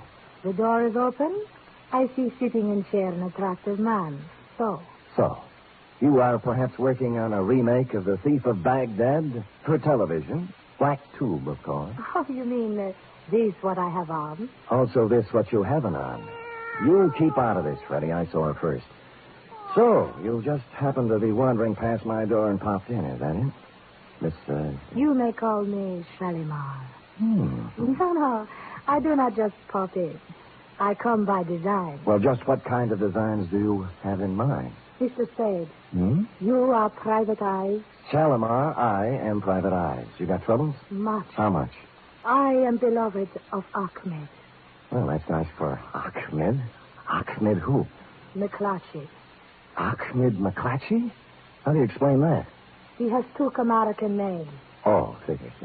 You are a friend of Ahmed, too? Never heard of him. Oh, perhaps, Mr. Spade, perhaps you forget. Ahmed McClatchy? No. No? Never forget a face. What's the matter with Ahmed? Hashish. Dope? Much. He has the wild dream, the night horse, the what you call hallucination. You have told others of Ahmed's visit to you? I have told no one of Ahmed's visit to me for the simple reason that he... Oh. Huh? Do not pile upon one falsehood another. Ahmed has to you paid a visit, this I know. Oh? Now, if you will be so kindly, I will join you in the ring. Now, wait a minute. Why don't we... You do not want to talk with Shalimar? Well, I just think we ought to clear up this misunderstanding. Now? What do you have?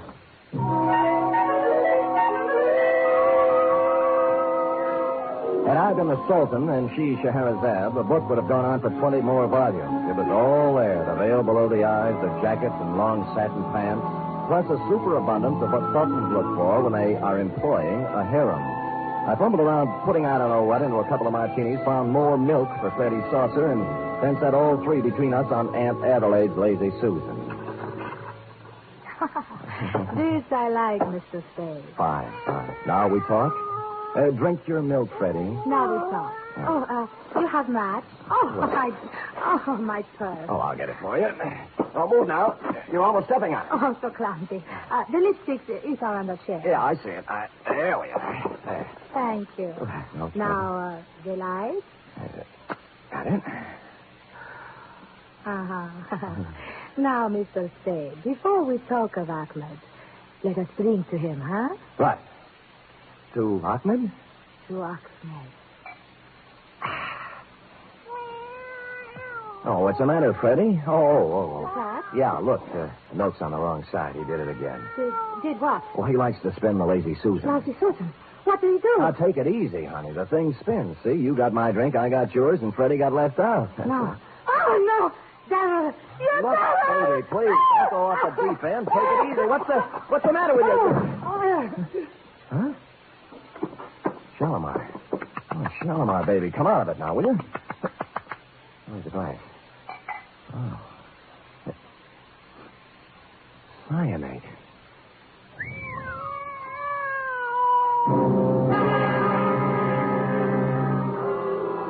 So that took care of Shalimar. The purse had nothing except the usual feminine claptrap, hairpins, makeup, and cigarettes.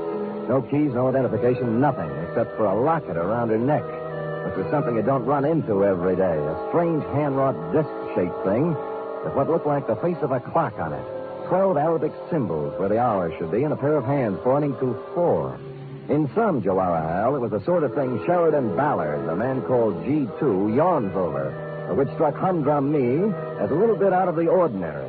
It struck Lieutenant Dundee of Homicide the same way. Look at me, Sam. Look into my eyes. Dundee, I didn't know you cared. Well, no, I am not an idiot, Sam. Well, I've been in this business for 25 years. Mm-hmm. I've looked at a lot of stiffs in my lifetime, but this is the first hoochie-coochie girl in my book who ever walked in out of the rain and tried to poison a total stranger. Well said, Dundee. Here. So, use your head, Sam. Where have you seen her before? I told you I don't know her, Dundee. Then why did she try to kill you? Ask her.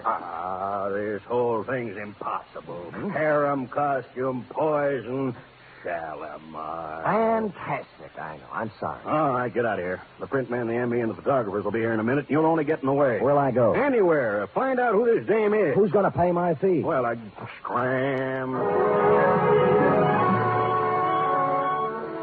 Bidding farewell to the gentle lieutenant, I took off into the rain, bound I knew not where. I bought a paper and settled down in a one-armed coffee joint, drank 3 cups of coffee, and came up with 3 leads. First, the ballet master at the Opera House.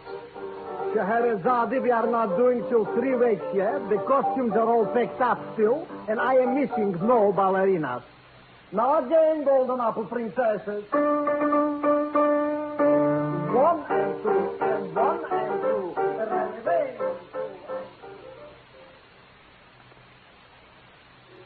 As she wiggles and waggles, she shimmies and shakes. You never saw anything like this, folks. So hurry. Direct from a Turkish harem, little Fatima, the girl with the double-jointed... Jack. Yeah, Jack? You sure she's in there, Jack? Wait a minute, Jack. Yeah, she's in there, man. Thanks, man. All right, folks, step in a little closer. She shakes. Sorry, but can't help you a bit. This here Turkish bat is 100% tag. Homeward bound, I was walking down Grant Avenue when I passed a little shop near Pine Street. Gold lettering on one corner of the window spelled out, Hachadurian J. Pappas, importer, curios. How do you do, sir? Hachadurian J. Pappas? You get the pleasure. What's the J for? Never mind, kiddo. You can pronounce it. I accept your apology. Now, will you take a look at this? Huh? Oh, lucky. Huh? Uh-huh. Yes, lucky it is. Where do you get this locket, sir? I found it. I thought you might recognize it. Hey, I think I do. Good. You know, it's strange you should have come here. And yet not so strange either, if you want to look on it. Well, which is it? Sure. You know, I'm perhaps the only fella in town who might have dealt in this kind of stuff here. He's quite genuine. Oh, you mean you sold this? Probably. Sure. Who to? I'm trying to remember. A girl? A girl. Or was it a fella? A young fella? Or old fella? Well, that leaves only one more category. Huh? An old woman. Oh, you know her then? No, I don't know her, no. You know, I wish I could remember to whom I sold it to. Yes. It's been such a long time, you know. Of course, I can look it up and call you, Sport. Good. Here's my card. Oh, Sam Sport. Huh? Well, if you want to look at it. You said it's genuine, huh? Oh, sure. Secret Society medallion. 16th century. It's from the Indian state of Kashmir. Kashmir? Sure, kiddo. Kashmir. What's the matter with you? Don't you understand English?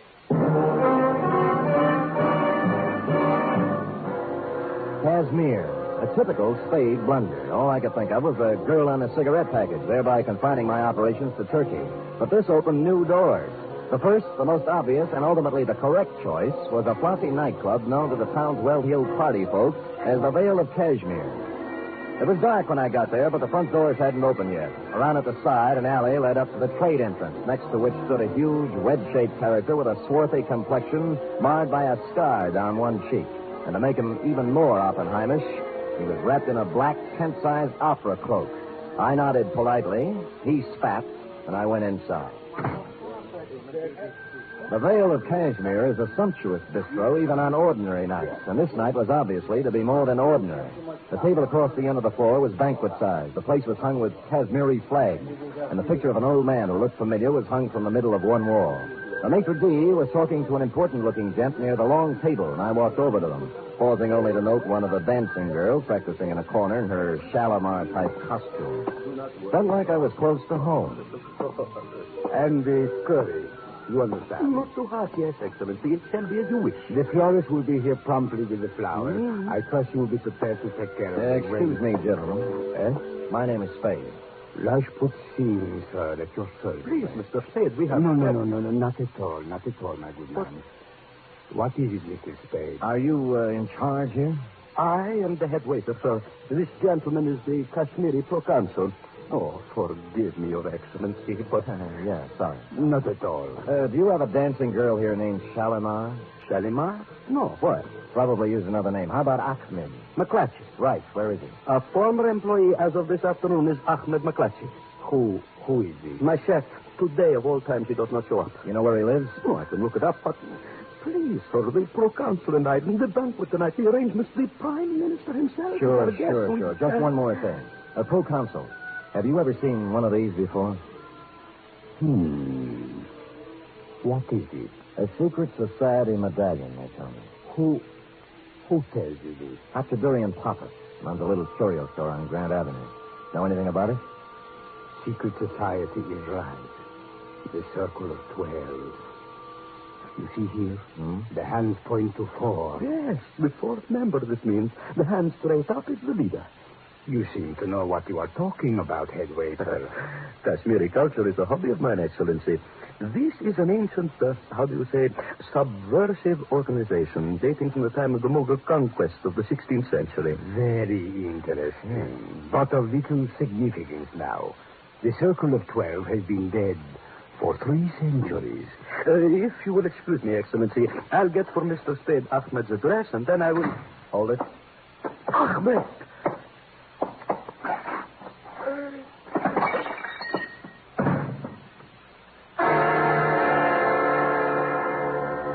Just made it to the table, swept the sugar bowl off it, and followed it to the deck. When I saw the dagger in his back, I grabbed my gun and set sail for the alley, looking for the cloak that went with it, but he was gone.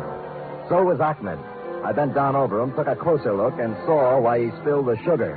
With his finger, he traced a design in it, a round design, the Circle of 12. You are listening to the weekly adventure of radio's most famous detective, Sam Spade.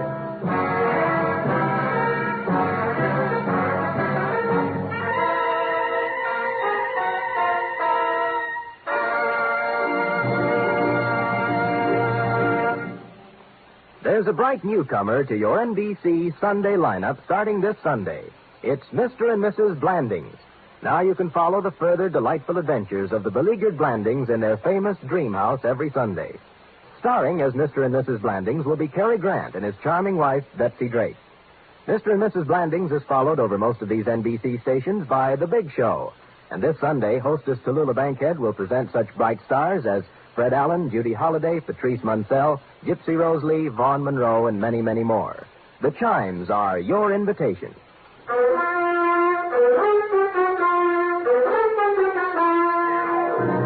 And now back to the Cloak and Dagger Caper, tonight's adventure with Sam Spade.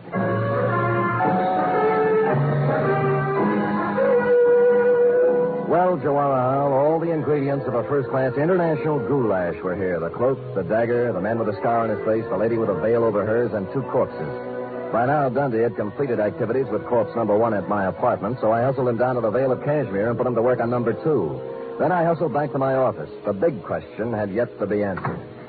Another. Oh, Sam! You always grab your phone. I've been trying to call you for hours. About Ahmed McClatchy, right? And the girl with the veil. Shalimar. Is that her name? Probably not, but it doesn't matter to her now. What about Ahmed? Oh, he was frightened out of his wits.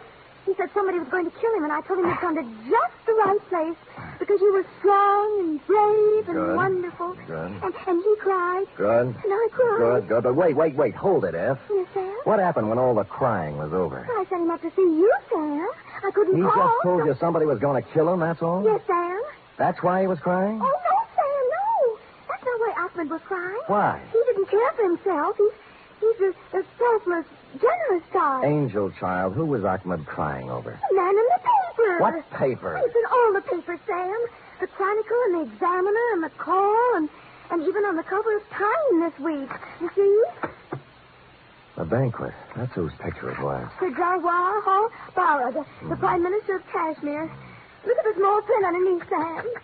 On him, the hopes of Asia. You see, that's what hurt Ahmed, Sam. Not for himself. He said they're going to kill Sir Jawahar.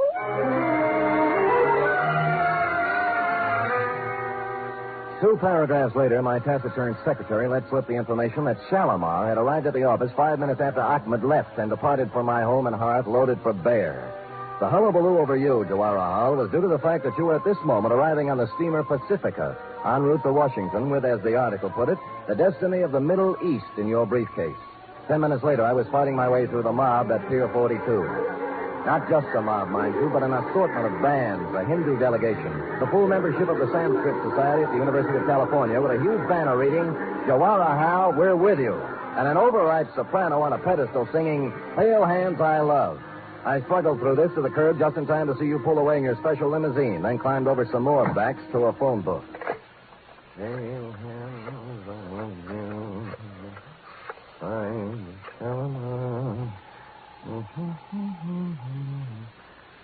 Kashmiri Consulate. Rajput Singh speaks. Look, this is Sam Spade, Mr. Singh. Oh, yes. Has the Prime Minister arrived there yet? He's due any minute. Why? Well, you better call out the guard. They're going to try to assassinate him tonight. My good man, do you realize My what... good man, I know whereof I speak.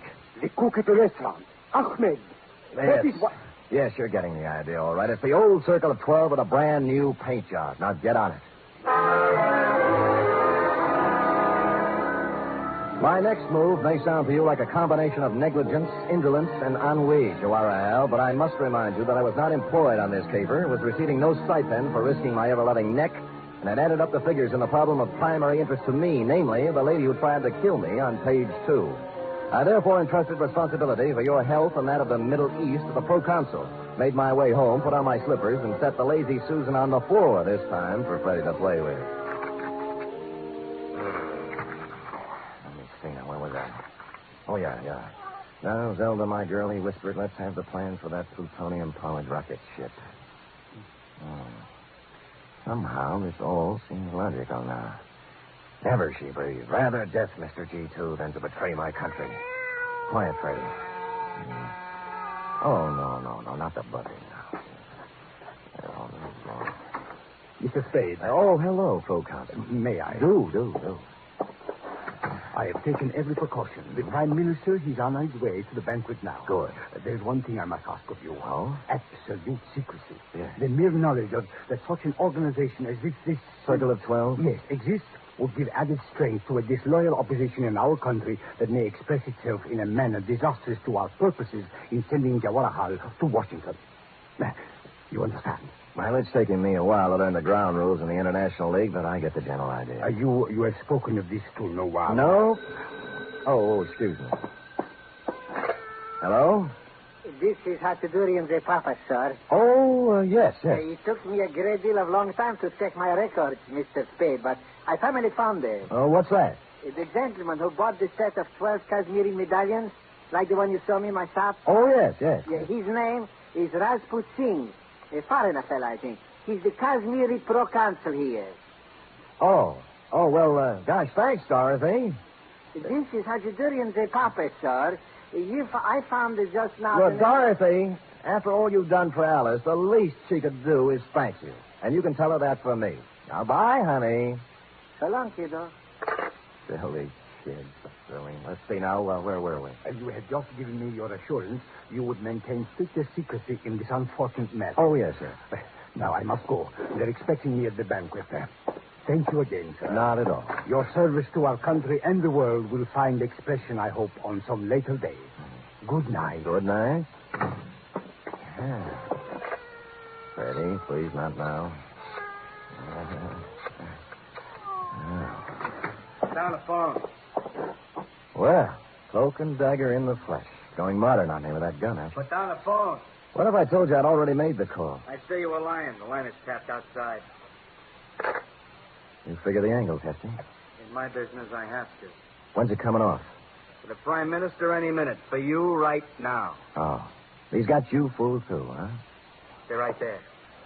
Who? Rajput. You're a fall guy, you know, doing the heavy stuff. If it kicks back, you get it, and the other 10 laugh.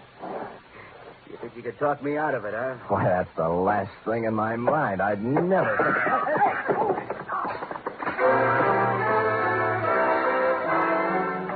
Everything happened at once. As near as I can recall, it began when Cloak and Dagger backed onto Freddie's tail. Freddie yowled, spun like a top, and C&D off balance, put his other foot on Aunt Adelaide's Lazy Susan. Hardly a place for a big off-balance man to place his only remaining foot. About then, I kicked him in the stomach, grabbed at the gun, which skidded into a corner, and we went over and over for a while. C&D tore at my suit with his claws and teeth. I beat his head with an ashtray, and Freddie sat quietly in the corner and washed himself. At length, tiring of the ashtray, I beat his head on the radiator, and dear Cloak and Dagger gave it up with a long, unhappy sigh.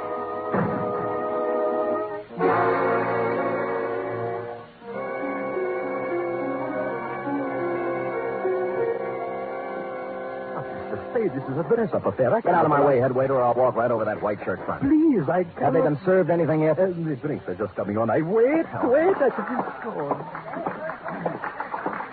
And now, my countrymen, before we introduce our guest of honor, Sir Jawaharlal Bara, our beloved Prime Minister, I suggest we rise and toast our country.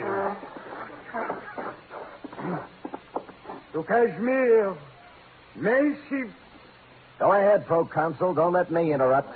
Please, not here. The standard remark is, what is the meaning of this? Aren't you going to ask me? I'm supposed to be dead. Is that what's throwing you? Mr. Spade, please, a toast is about to be drunk. Where's my drink, Pro-Consul?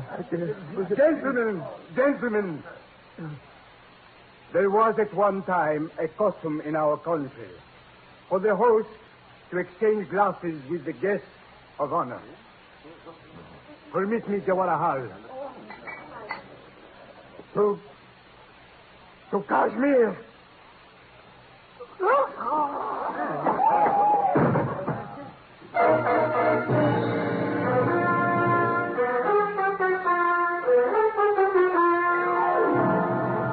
And the moral of this story, if there is one, is when danger threatens, don't hire a bodyguard, buy a cat and a Lazy Susan. Period. End of report. Oh, Sam. Why do people do these things? Oh, we all have different loyalties, have different ideas about duty. Yes? My duty, for instance, is to pick up a knot in my head and a suit full of holes once a week, while your duty You don't is need to draw a diagram, Sam. I can take your hint. Scoot?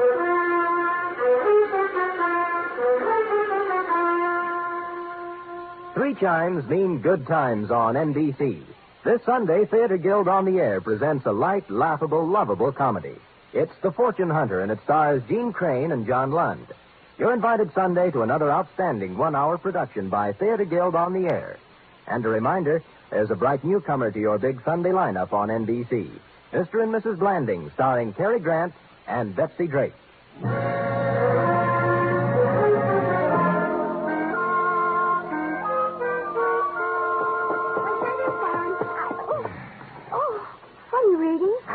How can I do this? Something wrong? Wrong, the papers. The plutonium-powered rocket ship? What else? A dumper if I ever read one, F. The plans turned out sour. Oh, what were they? The Vale lady had entered a breakfast cereal contest. Well, that's life, little one. We struggle, we strive, we think we have success in our grasp, and it turns out dross. Oh, that reminds me. How do you like it? What? My new dross. And that concludes the dialogue for tonight. Except for one thing, of course. Oh, I'm ready, Sam. Who wants to be the man called X? He has a different one every week. I am the man called Spade. Constant, faithful, semper fidelis. That's me. Good night, Mr. Fidelis. Good night, sweetheart.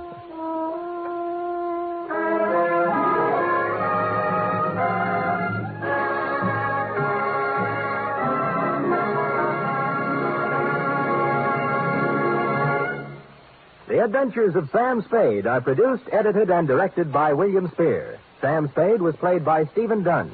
Lorene Tuttle is Effie. Script for tonight's adventure by Harold Swanton. Musical scoring by Lud Gluskin, conducted by Robert Armbruster.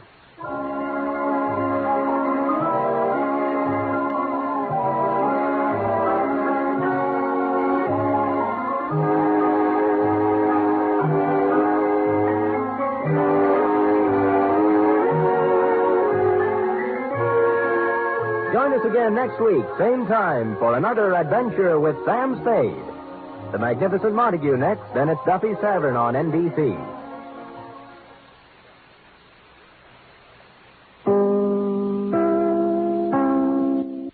The National Broadcasting Company presents The Adventures of Sam Spade, Detective.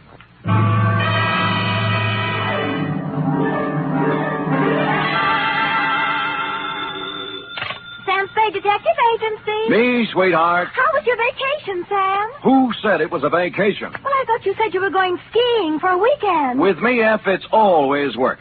Do you know you can get killed on skis? If you say so, Sam. Yes. Most people just break their legs. Most people pick some easy little slope, the cowards. But I know a ski run up near a town called Lucerne that's sudden death. I know a ski run called the Backbreakers. Really? How dull. And one they named Suicide Drop. Effie, stop trying to top me. You just can't. This was the deadliest ski country ever seen. You just sit there while I do a Christiania swing down Market Street, a Geländerschwung sprung up the stairs, and a Telmark right through the door with a tale I took out of the deep freeze only last night. The Chateau McLeoud Caper.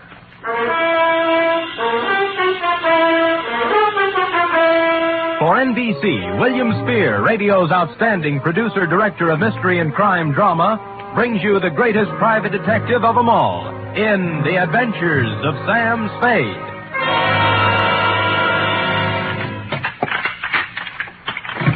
Effie!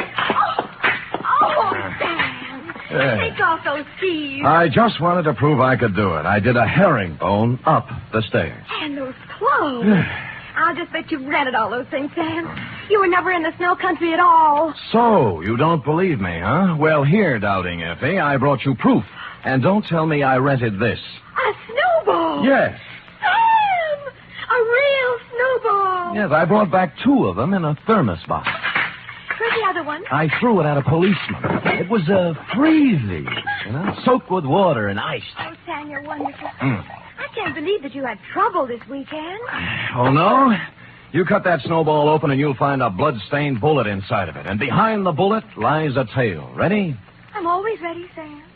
Yes.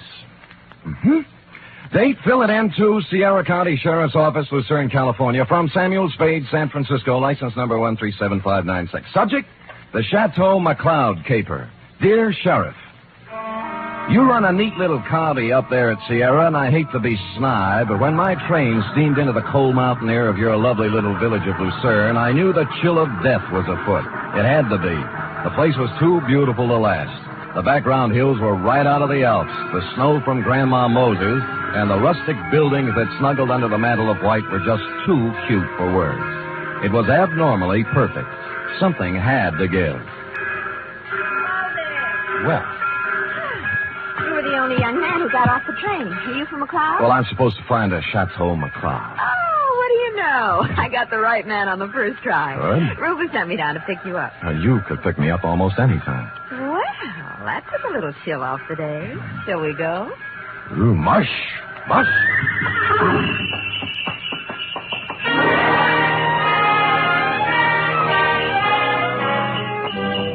We glided out of the station, runners squeaking on snow, the soft pad of hooves, and the jangle of merry bells. We had a bearskin lap robe. It was a short bear, so we had to move close. Her cheeks were apple red, and her silk brown hair flowed in a spanking breeze. Oh, it was a scene that will forever. Rufus tells me you're an advertising genius. Well, I have placed a few ads in my day, mostly help wanted. Aha, don't kid me. He says you're going to put the McLeod canneries right on top with a new campaign. On top. You know, you're supposed to have a big name. Just 8 letters, Sam Spade. Oh? Well, I'm Rita Parker. Mm-hmm. I'm supposed to be Rufy's girlfriend. Of course, I think it's only to make his wife mad. But it's fun up here. Yeah, well, this is my first trip. Oh, well, then you're in for a treat. That is, if abnormal psychology appeals to you. What does that mean? The McLeod guest register is always full of dynamite. Oh? For example, this weekend reads thusly. Rufus McLeod with half of the money in the world trying to get the other half. Good. His wife, who has an interlocutory decree. Mrs. Interlocutor. Yeah, Cora. Yes. Her boyfriend, Paul Endicott, gigolo type.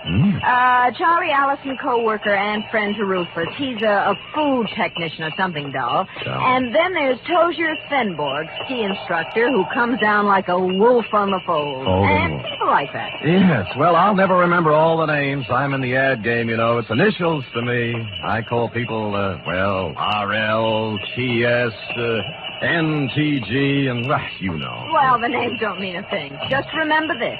Every 30 seconds, duck. I beg your pardon?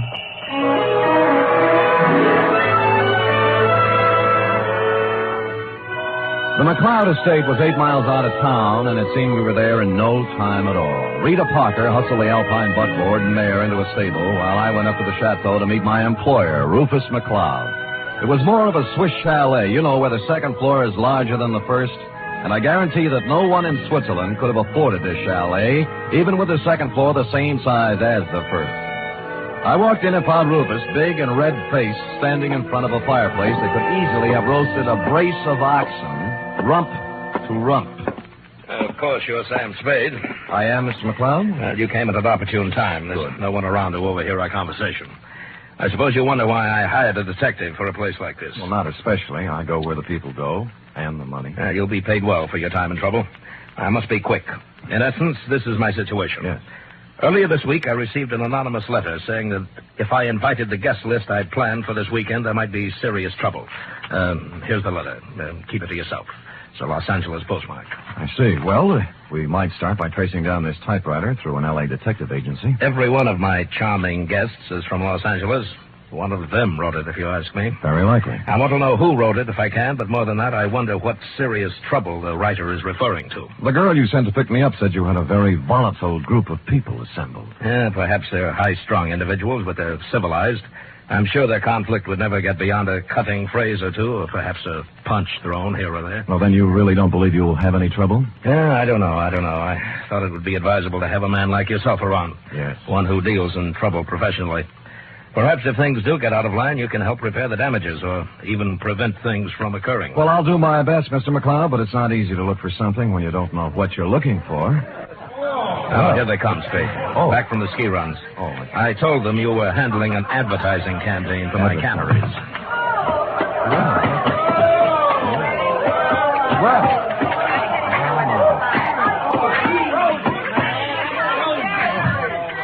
Well.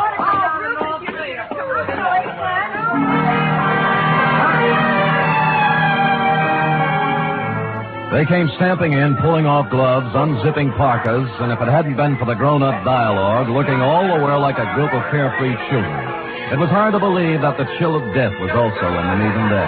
I couldn't keep my eyes off one of the particular members of the group, Mossberg ski boots, Chinese vermilion downhill pants, and a candy-striped parka, which she now pulled over her lovely head.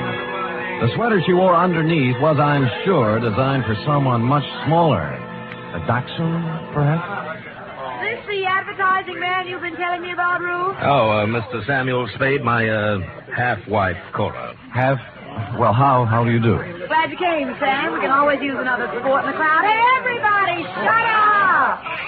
Introducing the incomparable, fabulous Mr. Samuel Spade. Hiya, Sam. I'll give me the fast, Sam. Me, Paul Endicott, Rita Parker, Charlie Allison, Toja Finborg. Charlie's the one who doesn't ski. I'll take snowshoes any day. I can't get anywhere in snowshoes. You've heard, perhaps, of the tortoise and the hare? Rufus, ring for some drinks. Tom and Jerry's, hot toddies, coffee, large subs. We're having hot buttered rum. The stuff's warming in the kitchen. Well, get it up, get it up. Right away, Cora. And as for the rest of you, ready? A 1, a 2, a 3. What? Oh, Yeah. dear old Maine, shout till the rafters ring. Stand and drink a toast once again. Let every loyal Maine man sing. Oh, bo-de-do-de-do. They took up the song with a gusto, lifting imaginary drinks into the air, and it was all very jolly. For a party that was supposed to be fraught with danger, this one certainly started out in just the opposite direction. The drinks came, and things got even merrier. Lunch was served, and afterwards I slipped into some outdoor gear and strapped on some skis. Everybody scattered different directions. Rufus McLeoud and I skied to a place 3 miles away called the Halfway Cabin. Between the chateau and the cabin was a small lake called Royal Lake, completely frozen over. Rufus stood in front of the cabin, firing a .30-30 at a target set up down in the woods to the east. What do you see through the glasses, Spade? 2 bullseyes and nothing outside of the 8-ring. That's great offhand shooting at this range and standing on skis. Well, I can do much better than that. Watch this. See that silver tip on that big Norwegian fur over there? Yeah? I'll cut it off. Hey, look out! What? Well, he came swooping out of nowhere, Spade. I swear he did. Oh, I think he hit him. Who is it? That's Paul Endicott. No, he's up. Good. There's Cora with him. You told me nobody was supposed to be skiing in that area. Yeah, they're not. Well, here he comes, and he looks plenty mad. What do I care about him? He's just after Cora for the money I give her, that's all. You're going to kill me, you stupid fool. You weren't supposed to be skiing there, Endicott, and it was an accident. Yeah? Well, that was no accident. All right. You Knock keep off out the of this. punches. You keep out or I'll throw one at you. Oh, that I'd love. Paul, now stop it. And the rest of you, quit acting like children. Your boyfriend threw a sucker punch at me, Cora, and even if he is my guest, there's a limit to hospitality. I don't call one punch and even trade for a 30-30 bullet. You weren't hit, so don't start crying. Rufus, I have the feeling you wouldn't mind if you were hit. You wouldn't mind at all. Paul, I've just decided I don't like you without a mustache.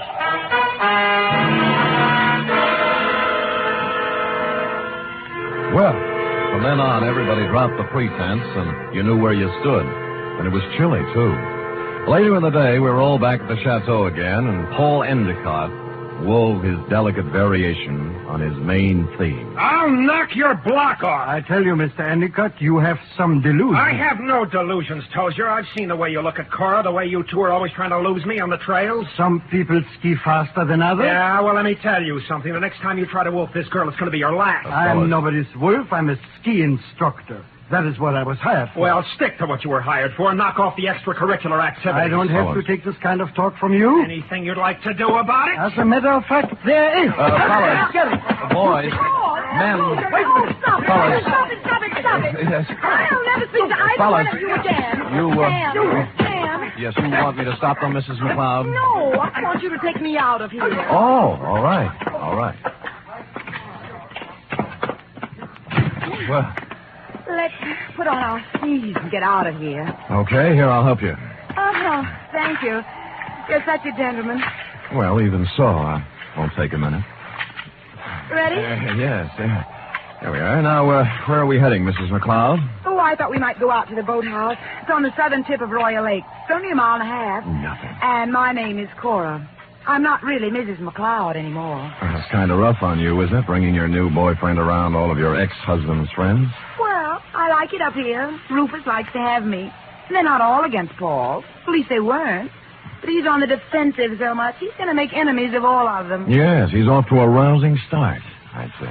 Do you know something, Sam? I don't care about Paul Endicott, really. Or Rufus McLeod, or Tosia Sinborg, or anybody. I just care about Cora McLeod. Well, now, that's a good, honest answer. You know, most people wouldn't be that frank. But, Sam, Yeah? I haven't known you long. Well, I like your style. Style? I could care about you.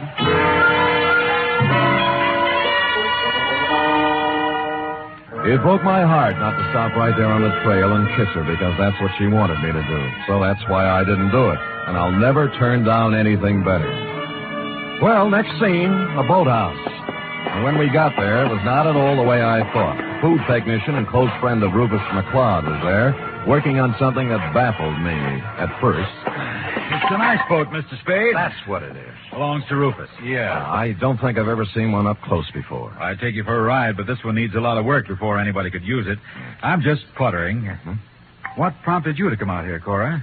Because Paul and Tosia Sinborg got in a fight over me, and I got tired of the whole thing. Sam and I went out for some air. Oh. Well, glad you did. I was getting a bit lonesome. You see, Sam, they always leave me in a cloud of snow on their skis, and I just plod along on snowshoes all by myself. Well, maybe we can go walking together sometime. I used to be able to shake a pretty good snowshoe. It's a deal. Tomorrow morning, I'll show you the place. Sam, I think I'll stick around here and help Charlie with the ice boat. Oh. Unless you're crazy about ice boats, why don't you go back to the Chateau? We'll be there in time for dinner. Well, I don't need any engraved exvitation. I hope you catch a common cold.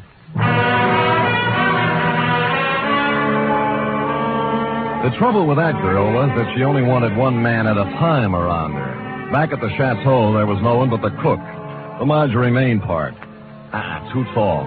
As supper time approached, Rufus came in, then Rita, then Cora, then Allison, and finally Tozier, in that order. And the order is important, because you see, nowhere in the list is the name of Paul Endicott. He didn't come in for supper, nor for the next 3 hours. It was dark by then, and Rufus McLeod was worried about Endicott. So we fanned out in a searching party.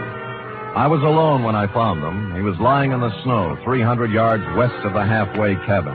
There was a .30-30 slug in him. Period. End of Paul Endicott.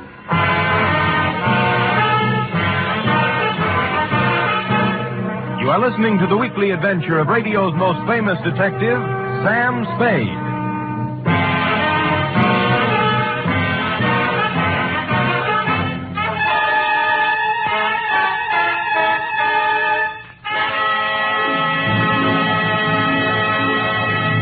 This Sunday, Cary Grant and Betsy Drake star in the second of the new Mr. and Mrs. Blanding series over most of these NBC stations.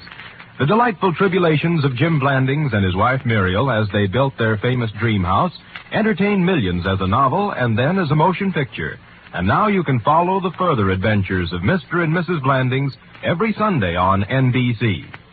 And Sunday also means your weekly visit with the hilarious Harrises on the Phil Harris Alice Faye Show.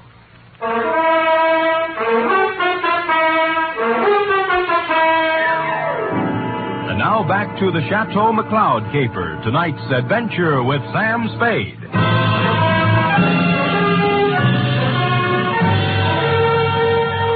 There were no ski marks near the body of Paul Endicott, just his own. Somebody had drawn a bead on him in the dust from some distance. I started to look for the rest of the searching party and then changed my mind.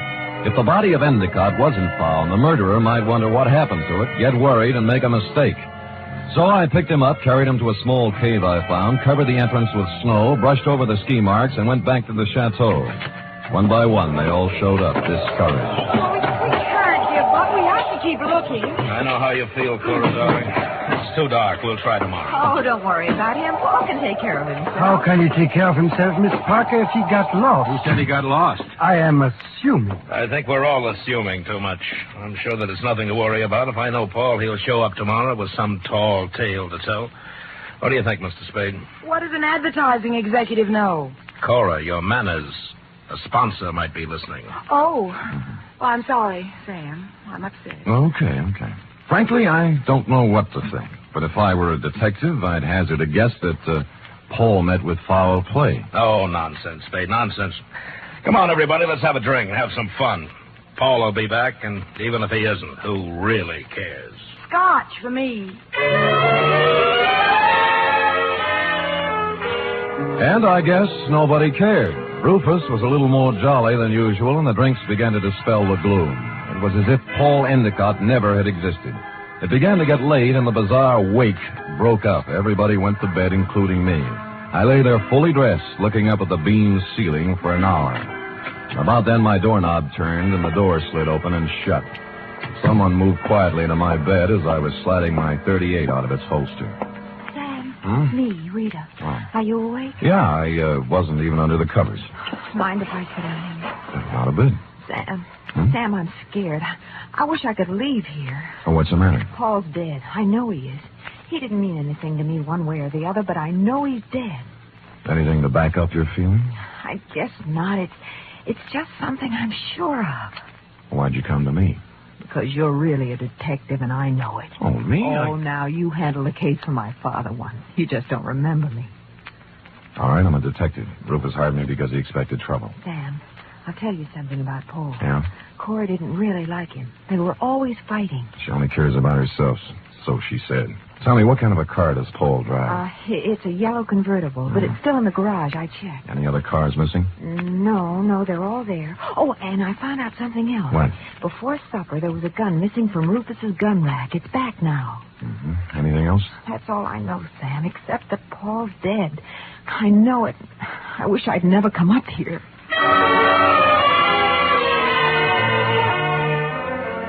After she left, I dressed for outdoors and climbed through the bedroom window. It was still and quiet, and there was a quarter moon when I skied away from the chateau.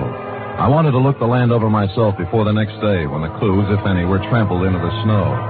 When I passed the northern tip of Royal Lake on the trail to the halfway cabin, I saw a new set of ski tracks heading into the woods where I'd found Endicott's body. I followed them, and they went right to the cave where I'd hidden him. He was gone. I was standing there, pondering this, when I thought I saw something move in the trees to the west of me. I stood stock still. That was a mistake. A bullet splintered a tree next to me, and I shoved off as fast as I could. There was no second shot. I circled around in the trees trying to catch sight of someone. Nothing. I kept in the shadows and made for the halfway cabin. It was dark and quiet, at least until I opened the door.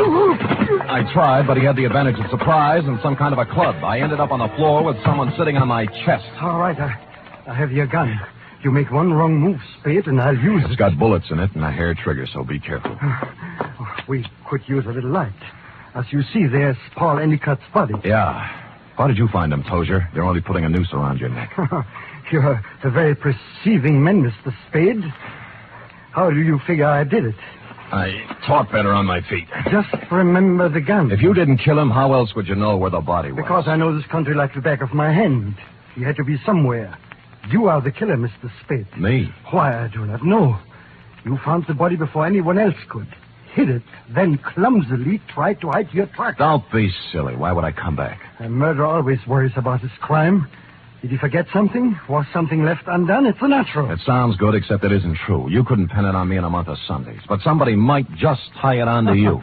That's what you think. Do you know what I'm going to do now? I wouldn't want to guess.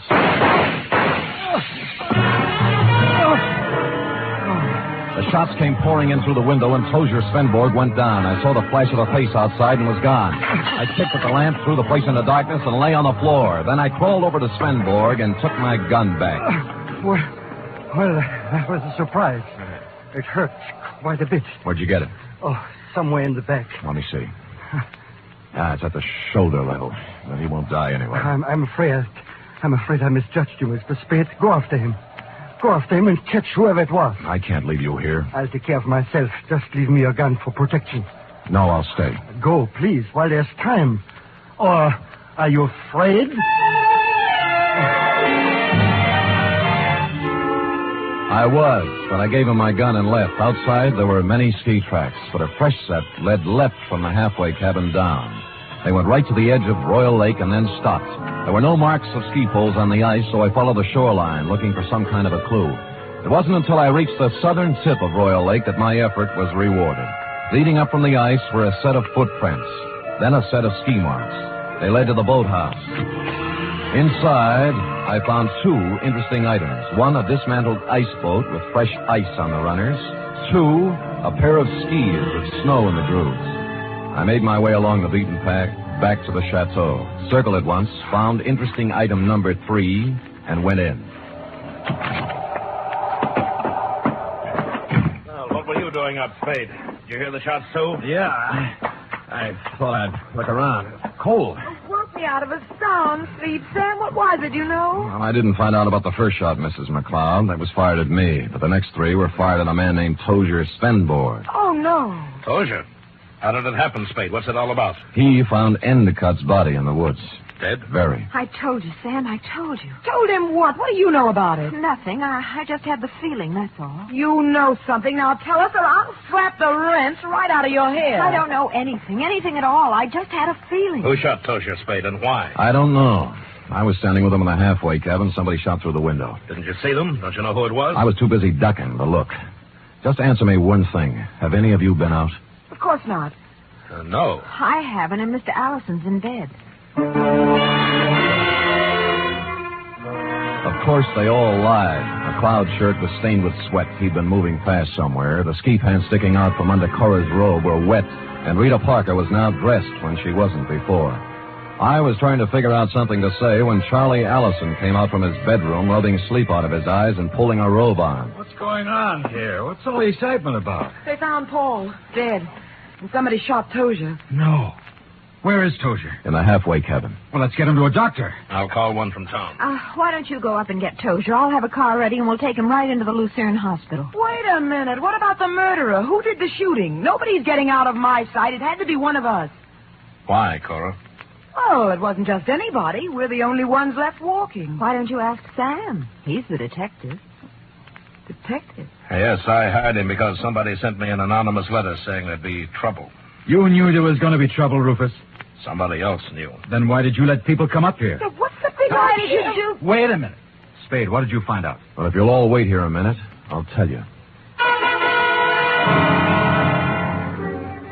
When I circled the chateau before I came in, I'd seen footprints leading to a window, not mine. That meant somebody else used the back way in and out, too. I wanted to find out whose window it was, and of course, while I was looking, I remember the apparently dismantled ice boat and the fact that a set of skis were in the boathouse. It took me about a minute to find the right room, but somebody knew it. All right, Spade, stand where you are. Allison, you might be a great food technician, but you're a lousy killer. Yeah, well, at least he didn't get her. Neither will you.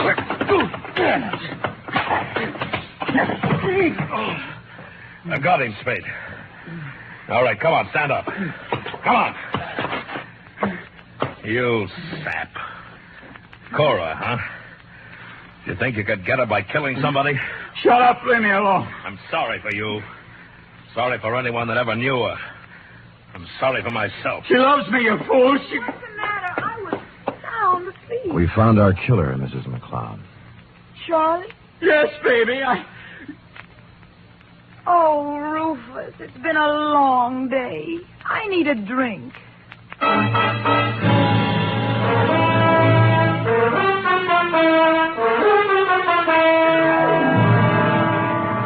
And that goes to show you how cold it can get in the snow country. F. Period. End of report. Sam, why would a man do anything like that? When he knew he couldn't get away with it? Because he was stupid, Effie. People must have told him 1,000,000 times if they told him once, crime just doesn't pay. No. Yeah. Now, go type that up, will you? Go on, scamper. Woof.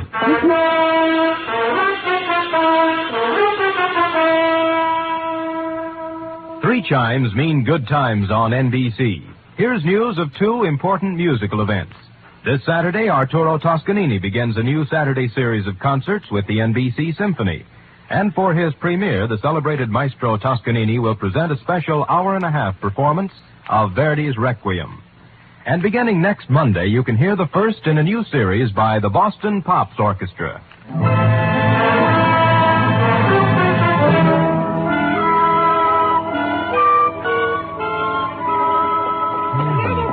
All typed up.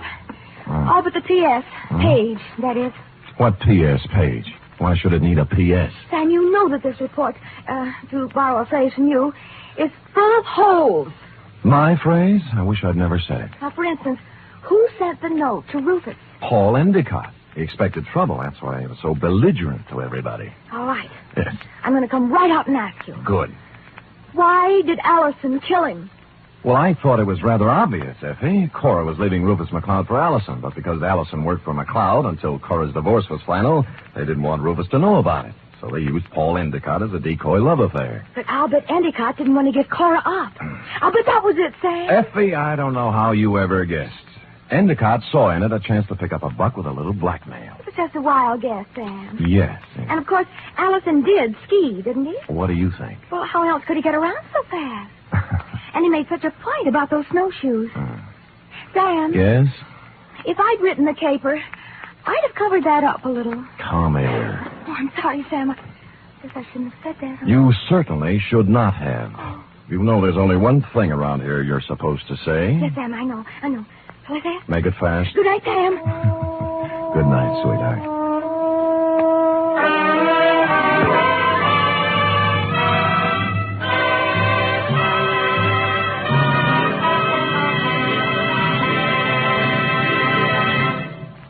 The Adventures of Sam Spade are produced, edited, and directed by William Spear. Sam Spade was played by Stephen Dunn.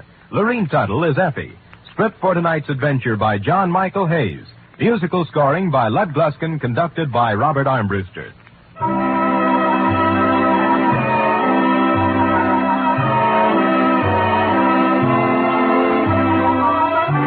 Join us again next week, same time, for another adventure with Sam Spade. Do you keep an appointment book? In 1950, 30,000 people kept an appointment they hadn't bargained for with infantile paralysis. And 4 out of 5 of these were helped with March of Dimes money. We must go on helping, yet we also must be prepared for what may come in this year. March of Dimes is your way of fighting infantile paralysis. Give all you can to your local March of Dimes headquarters. Join the 1951 March of Dimes today. The Magnificent Montague next, then it's Duffy's Tavern on NBC.